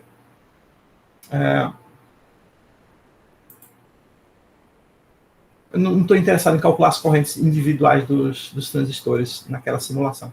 A gente poderia montar um transistor só no layout físico e depois medir a corrente daquele layout. Eu posso mostrar para vocês como é que seria, como é que a gente faria isso, mas não sei se vale a pena. Pronto, era mais ou menos isso que eu queria falar na aula de hoje. Ok. Mais Aí, ou menos isso. Eu queria uma coisa mais interativa, sabe? Eu queria perguntar para vocês responderem algumas coisas, porque eu falei muito e não deu para vocês prestarem atenção, porque eu estava só falando. Mas, como era muito assunto, eu me apressei para falar tudo de uma vez e acabou a gente não interagindo muito. Ok. Num conjunto de aulas alternativo aqui que o professor Antônio Carlos costumava usar, ele faz uma discussão parecida, ele começa discutindo aqui a operação dos transistores, perguntando como é que você sabe onde é a região de cutoff, linear e saturação para os transistores PMOS e NMOS. E aí eu tirei parte dessas equações, parte dessa análise inspirado por essa aula dele aqui, mas eu achei o conjunto de aula dele mais complicado de analisar do que a nossa discussão. No final, o resultado que a gente quer chegar é esse aqui, de novo. É saber o que cada transistor está fazendo para a gente poder montar essa curva aqui com as 5 regiões de operação, sabendo qual é a região, o regime de cada transistor e, portanto, qual é a fórmula da corrente que ele vai produzir. Pronto, é mais ou menos isso aqui. Ok. Agora, para fixar, a gente poderia analisar cada um dos transistores olhando na máquina virtual, mas eu estou achando que não vai dar tempo de fazer isso em meia hora agora, e eu acho que também não é muito importante. Eu podia deixar isso como exercício para vocês, ou a gente pode esquecer dessa história. Essas correntes são muito feias, né? A ideia é bonita, mas a matemática é meio enrolada aí. Não é muito complicado, não. Já tem 2 relatórios, né, para fazer, né? Vai ter mais. A gente vai acabar a disciplina com uns 10 relatórios, então podem se acostumando.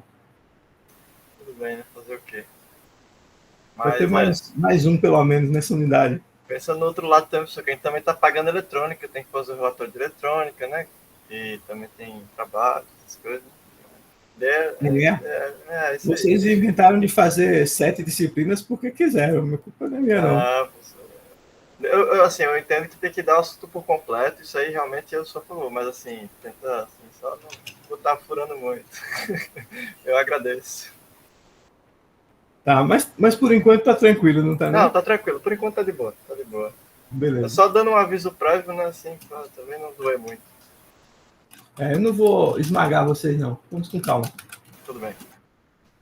Tá. Digamos que eu quero analisar um transistor NMOS usando Spice. Eu quero reproduzir essas figuras. Para não ter que escrever o meu programa em Python, eu queria usar o Spice Opus para analisar um transistor NMOS e levantar, por exemplo, aquela curva de caracterização. Como é que a gente pode fazer isso?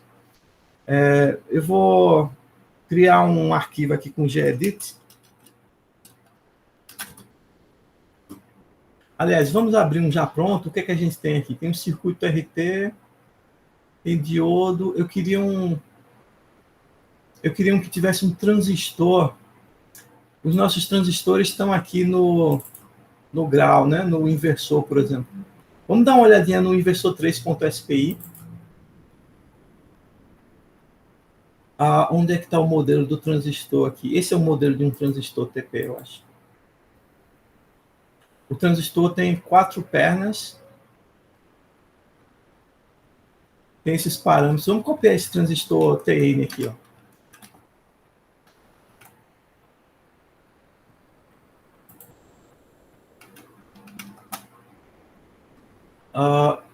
Não, antes disso, deixa eu abrir um... Vamos abrir um circuito de análise. Esse circuito RC aqui pode ser, que é bem simples, né?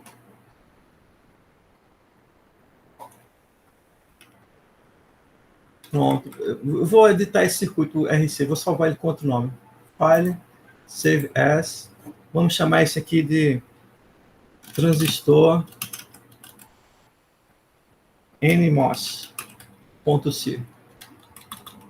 Transistor barrinha nmos.c. Tá.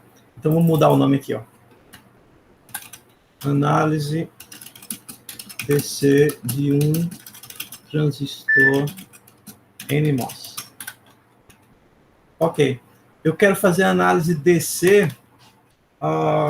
Então, vamos definir uma tensão chamada VGS. Antes disso, uma tensão chamada VDS. Vamos botar o VDS entre 1 e 0.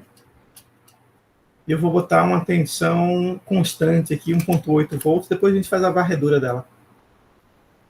Acho que pode botar assim, 1.8 volts. VGS. VGS vai ser...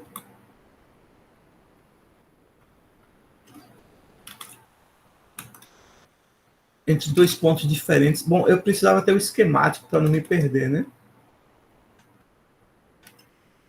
VGS vai ser 1.8 volts.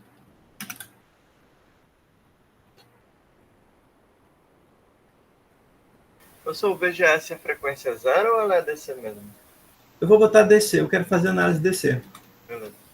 Aí não preciso de capacitor nem nada. Eu vou botar um objeto aqui que vai ser um... como é que eu copio esse transistor do inversor aqui? Eu acho que tem que começar com M, né? É M de transistor ou pode ser X?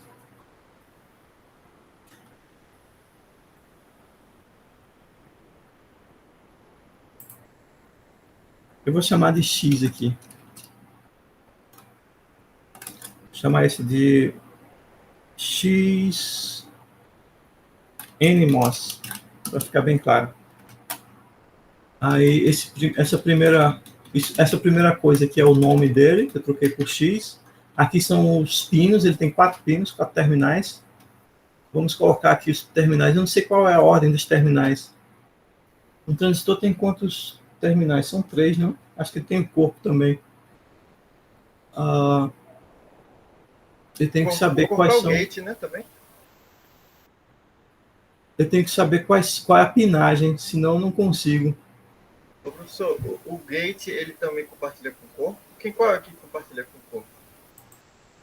Bom, a gente tem uma tensão V-body, certo? O body eu vou chamar aqui de 0. Não, 0 não dá. Tem que botar alguma coisa lá. Vamos chamar de 3 aqui. 3, 0, com 0 volts. E VDS, VGS e só, né? Alguém vai para o terra. Pode ter o VSS.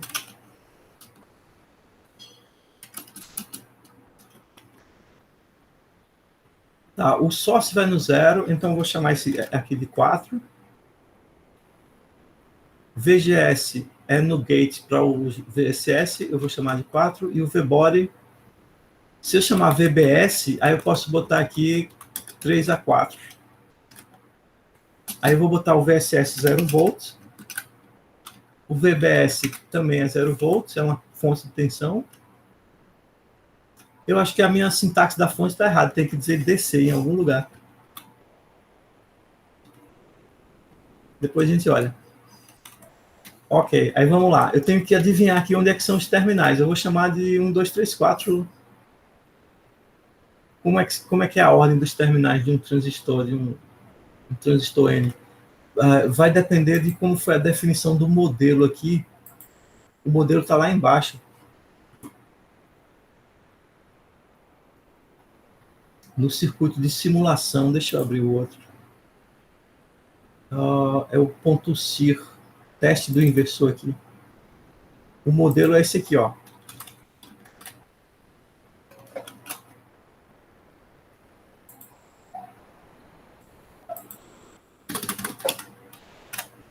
Ponto model TN NMOS nível 54. Bom, eu não sei ainda onde é que são os terminais.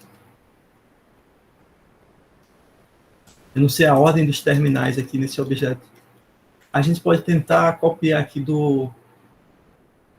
filar aqui do inversor 3 SPI, será? Vejamos, no inversor, vamos tentar filar aqui desse modelo, se a gente adivinha. No inversor, o transistor TN está ligado aonde? Olha só, o NET 12 aqui é o VSS. Então, o 12 aqui é o quarto pino, é o VSS, beleza. Vamos copiar essa informação aqui. Ó. O 12 aqui é o VSS. VSS eu chamei de 4. Achamos um. Quem é o próximo? Aqui tem 17, 7, 13. Ele não vai no VDD. A entrada é o gate é no 8. Aqui não tem 8.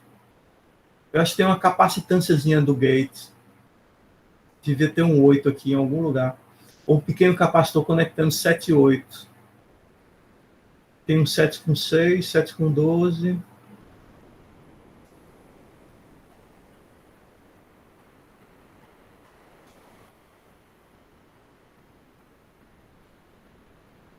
12 é o quê? 12 é VSS, a capacitância para o terra. Eu não consigo ler quem são os outros terminais desse transistor. Vamos chutar aqui aleatoriamente.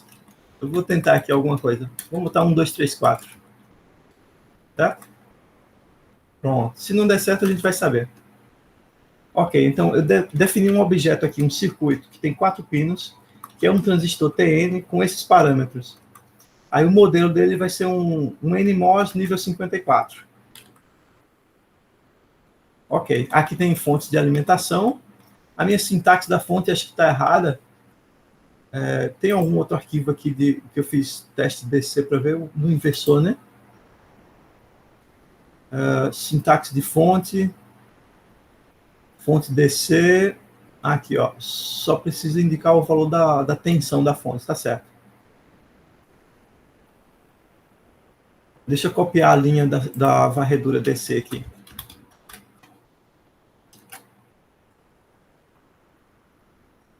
No nosso transistor.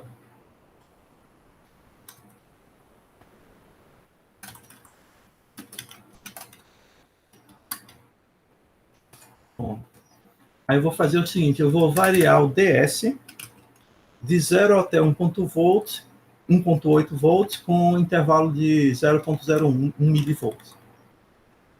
O gate está com 1.8, o VBS está com 0 e o VSS está com 0. Pronto, acho que é isso. Não precisa de mais nada. Vamos dar uma salvada aqui nesse circuito. Vamos ver se tem algum erro de sintaxe. Eu esqueci alguma coisa? Tem um transistor NMOS.SIR.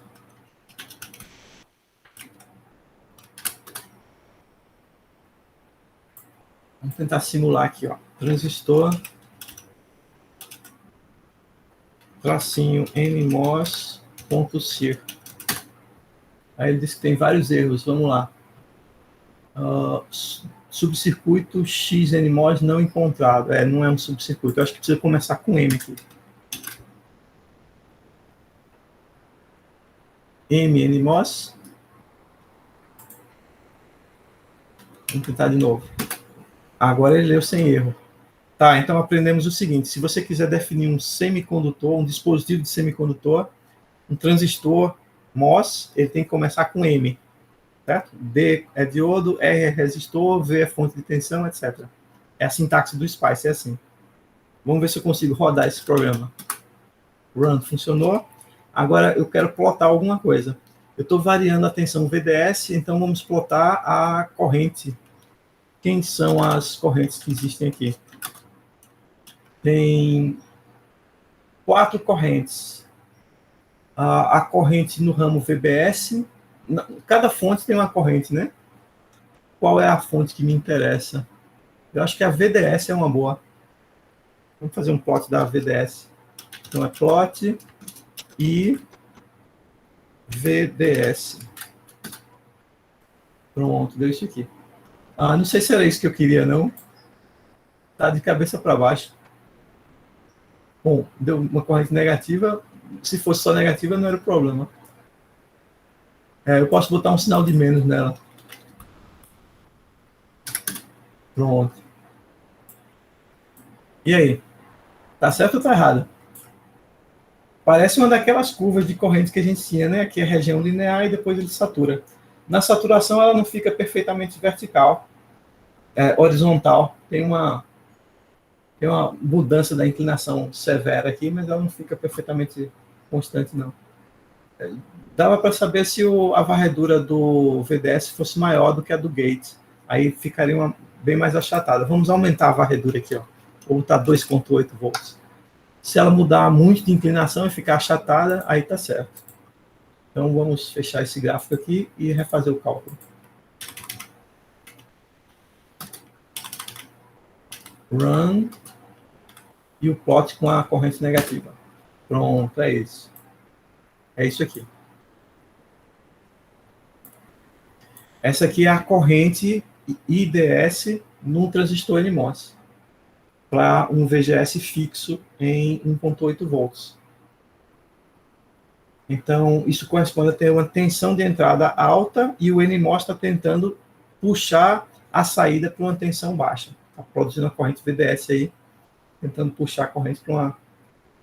Quando o VDS é alto, né, na faixa de 1,8 volts, você tem uma corrente grande tentando baixar o VDS, porque ela deveria estar no zero, já que a entrada está alta. Aí, como é que eu posso ver outra curva dessa? Eu queria variar o VGS também. Eu não sei se dá para fazer no mesmo gráfico, com VGS diferente. Eu queria fazer uma varredura de parâmetro aqui, variar o VGS, mas eu esqueci. Eu esqueci como é a sintaxe para fazer varredura de parâmetro. É alguma coisa como sweep. Esqueci, não vou lembrar agora. Tinha que olhar no livro.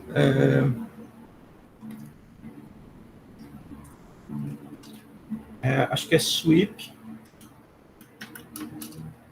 VGS. Não vou lembrar. Tem que olhar no Google. Vamos ver aqui. Spice Opus VG Param Sweep.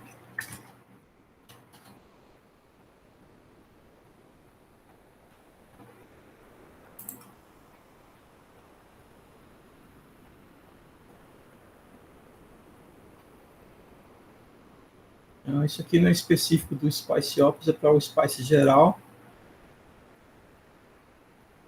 Eu sempre esqueço essa sintaxe, às vezes eu preciso usar para fazer uma figura mais bonita. Dá um Ctrl F, isso.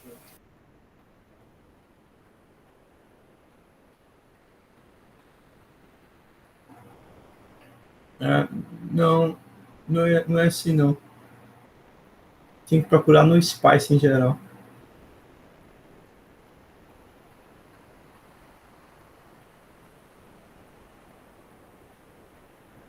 Isso aqui é outra coisa. Eu tenho que ver no Spice.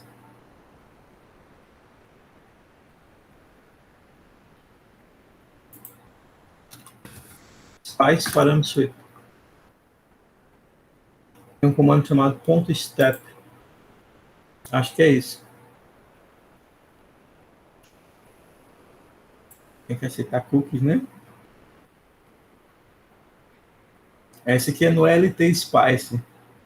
É .step param, aí bota o valor do parâmetro e a lista de valores. Inicial, final... bota a lista de valores, aí você especifica os valores. Se não faz incrementos.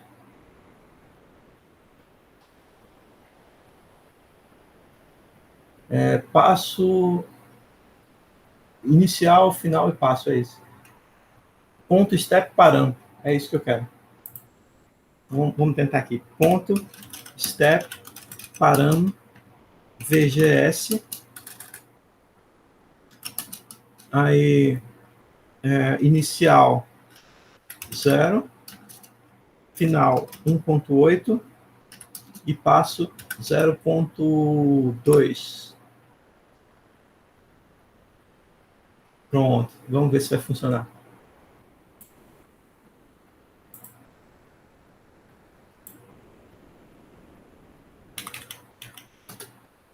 Não, tem um erro. Ele não admite ponto step parâmetro. A sintaxe está errada. Ou talvez você tenha que botar o VGS aqui entre colchetes. Mas acho que não vai deixar, não. Essa sintaxe é para o LT Spice, não funciona aqui.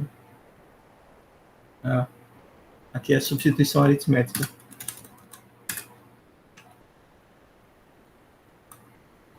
Não sei não.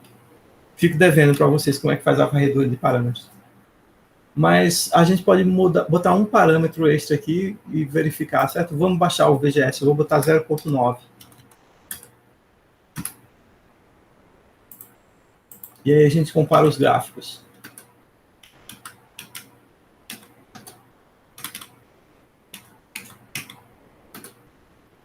Pronto. Eu tenho que comparar esses dois gráficos aqui, mas eles podem estar em escalas diferentes, certo? Qual é a corrente? Vamos tentar botar na mesma escala aqui. Aqui a corrente final é 200 microampere e aqui é 700 microampere. Então, essa curva está mais ou menos superposta com essa outra, uma por cima da outra, né? Uma embaixo da outra. Só que aqui ele embicou de novo para lá. Acho que a tensão ficou muito grande. Não devia ir até 2.8, não. Era para parar aqui em torno de 1.8. Senão vai ficar meio estranho. Vamos modificar aqui para 1.8 no final.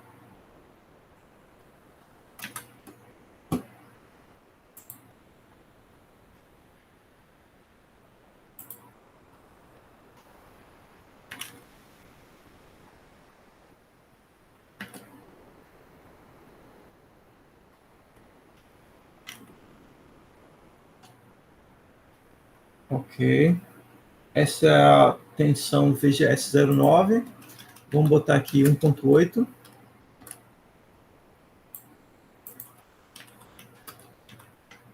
Eu não sei usar o Spice por direito, senão eu conseguia fazer os dois plots juntos. Mas imagine, um do lado do outro, só que veja, aqui é 0.6 mili e aqui é 0.2 mili no final. Então, esse aqui é bem maior, né? Esse aqui é 3 vezes maior do que esse outro. Ou seja, essa curva está 3 vezes mais alta do que essa.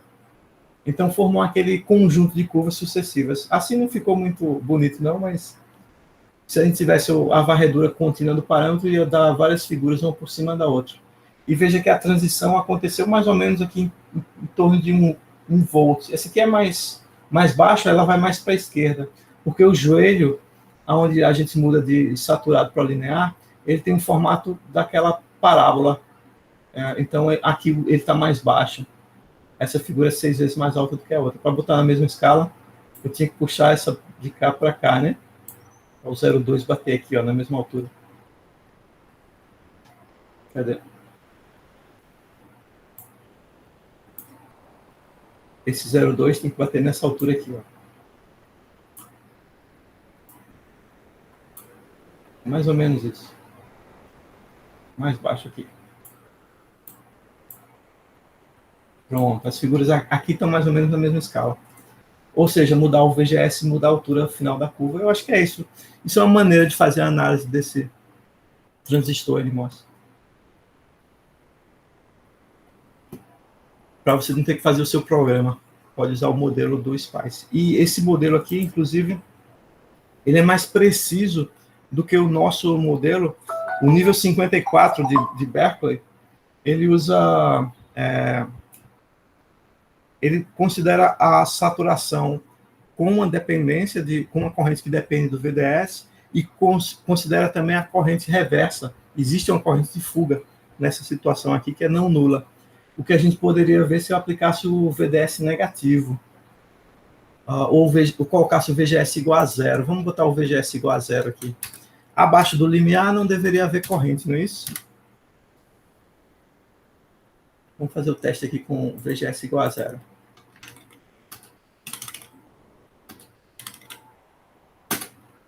Olha só. Aqui existe uma correntezinha não nula. Bem pequenininha, mas não é zero. É nanoampere. Aqui está numa escala de 5 vezes 10 a menos 10. Então, existe uma corrente de fuga aí no nosso transistor. Que no modelo original seria zero. Aqui a região, o transistor está no modo de corte. Certo? Ele não atinge a região linear porque o VGS é zero. Mas mesmo assim ele detectou uma corrente aí, por causa do modelo mais preciso. A corrente é muito pequena, é nanoampere. A outra é na faixa de miliampere. Então essa é 1 milhão de vezes menor do que a outra corrente. Mas existe, não é zero. Pronto, pessoal. É isso aí. Temos modelos matemáticos detalhados agora do nosso transistor. A gente sabe fazer o programinha. E agora a gente entende mais ou menos por que apareceu aquela curva em formato de S lá na nossa análise DC. E isso explica um pouco a origem daqueles picos, daquele comportamento lá da saída do transistor quando ele estava no domínio temporal. É que tem uma corrente carregando a capacitância de saída, certo? No nosso modelo do transistor, ele tem capacitâncias parasitas no gate e, portanto, na saída. Também na saída.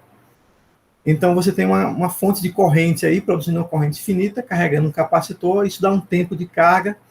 Esse tempo de carga é um tempo de transição na saída do inversor, e esse tempo de transição é responsável pelos atrasos que você precisa levar em conta na hora que você está tentando fazer uma máquina, uma porta lógica com a velocidade a máxima possível. Você vai encontrar que existe uma velocidade finita de resposta. As portas lógicas não são instantâneas, nada é instantâneo na vida. Então, a gente não consegue usar o clock infinito no computador. Você precisa esperar um tempo aí para as portas se ajustarem para o valor correto antes de funcionar. Beleza? Pronto, acho que agora podemos terminar a aula de hoje. Vamos fazer a chamadinha no Siga. Quem é que está presente? Quem é que faltou hoje? Quem faltou, levanta a mão. Boa.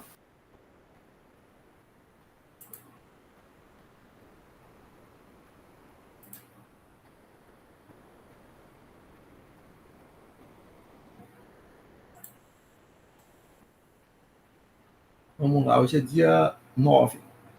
Arthur Dionísio? Aqui, professor. Arthur Juan? Presente, professor.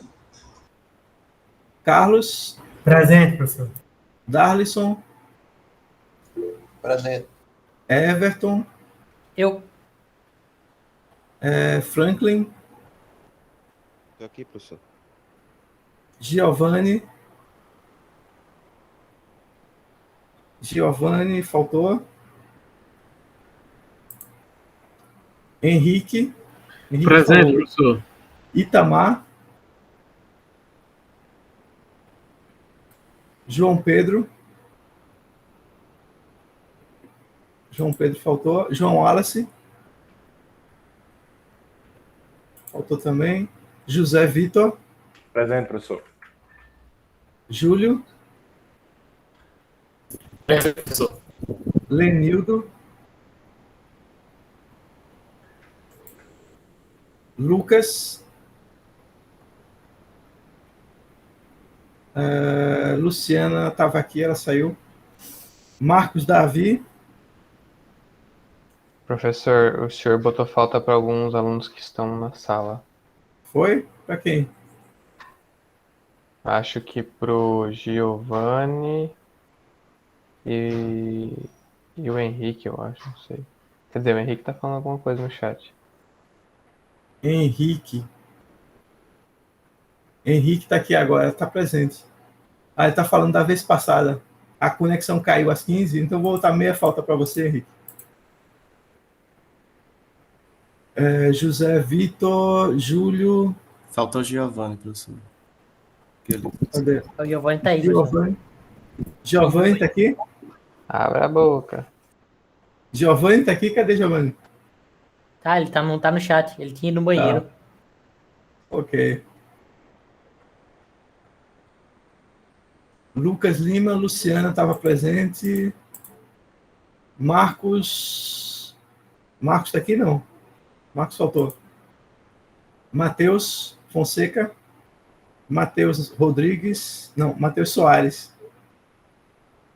Presente. Rebeca. Thalita. Thalita faltou hoje, ok. Tiago. Aqui, professor. Wellington e Wesley. Wesley presente, pronto. Tudo certo? Tudo certo. Tudo certo, nada errado. Ótimo, perfeito. Pronto, e o Siga guardou dessa vez. Tá ótimo. Então é isso aí, pessoal. Obrigado pela presença e até a próxima. Valeu, professor. Valeu, professor. professor. Até a próxima. Bom final de semana. Valeu, professor. Bom final de Tchau, semana. tchau. Diga, Wellington. O senhor ainda vai usar a plataforma do Edpuzzle? Eu gostaria, mas tem que preparar o material lá. Tudo bem. Eu ingressei lá, mas eu vi que o senhor só colocou um vídeo teste lá, né? Eu botei, acho que 1 ou 2 vídeos, não foi? Aqui pra mim aparece só um só. É uma análise da porta NAND, é isso? Acho que é EDA Software for IC. É um videozinho lá. Não, acho que tem outro. Estranho, pra mim só aparece um só. Tá, eu vou dar uma olhada. É que tem que preparar esses materiais. Aí eu não tenho muito tempo para preparar em várias plataformas diferentes. Mas eu gostei do Edpuzzle. Tranquilo. Mas eu vi que o senhor tá mantendo bem atualizado lá as turmas do CIGA, então já tá de bom tamanho. Tem um bocado de material na turma do SIGA também. Eu estou mostrando a página do SIGA aqui, ó. Uhum. Tem alguns vídeos aí. E tem os slides das aulas. Tem bastante coisa já. Beleza. Só perguntei porque o senhor mandou a notícia na turma, mas nunca mais mencionou nada e eu fiquei achando que o senhor tinha desistido, talvez. Eu não estou com tempo de colocar mais material. Depois você acha um vídeo e cria uma seçãozinha lá com perguntas a respeito do vídeo ou corta para diminuir o tamanho e ficar mais interessante. Se eu encontrar mais algum vídeo, se vocês tiverem alguma dica aí de algum vídeo instrutivo, interessante, aí eu tento colocar lá na plataforma. E depois a gente vê o que é que faz com essas atividades. Eles podem valer nota, complementar. Beleza, professor. Beleza, tranquilo. Valeu aí, bom final de semana. Valeu, Bom final professor. de semana. Valeu, Até a próxima. Até. Falou.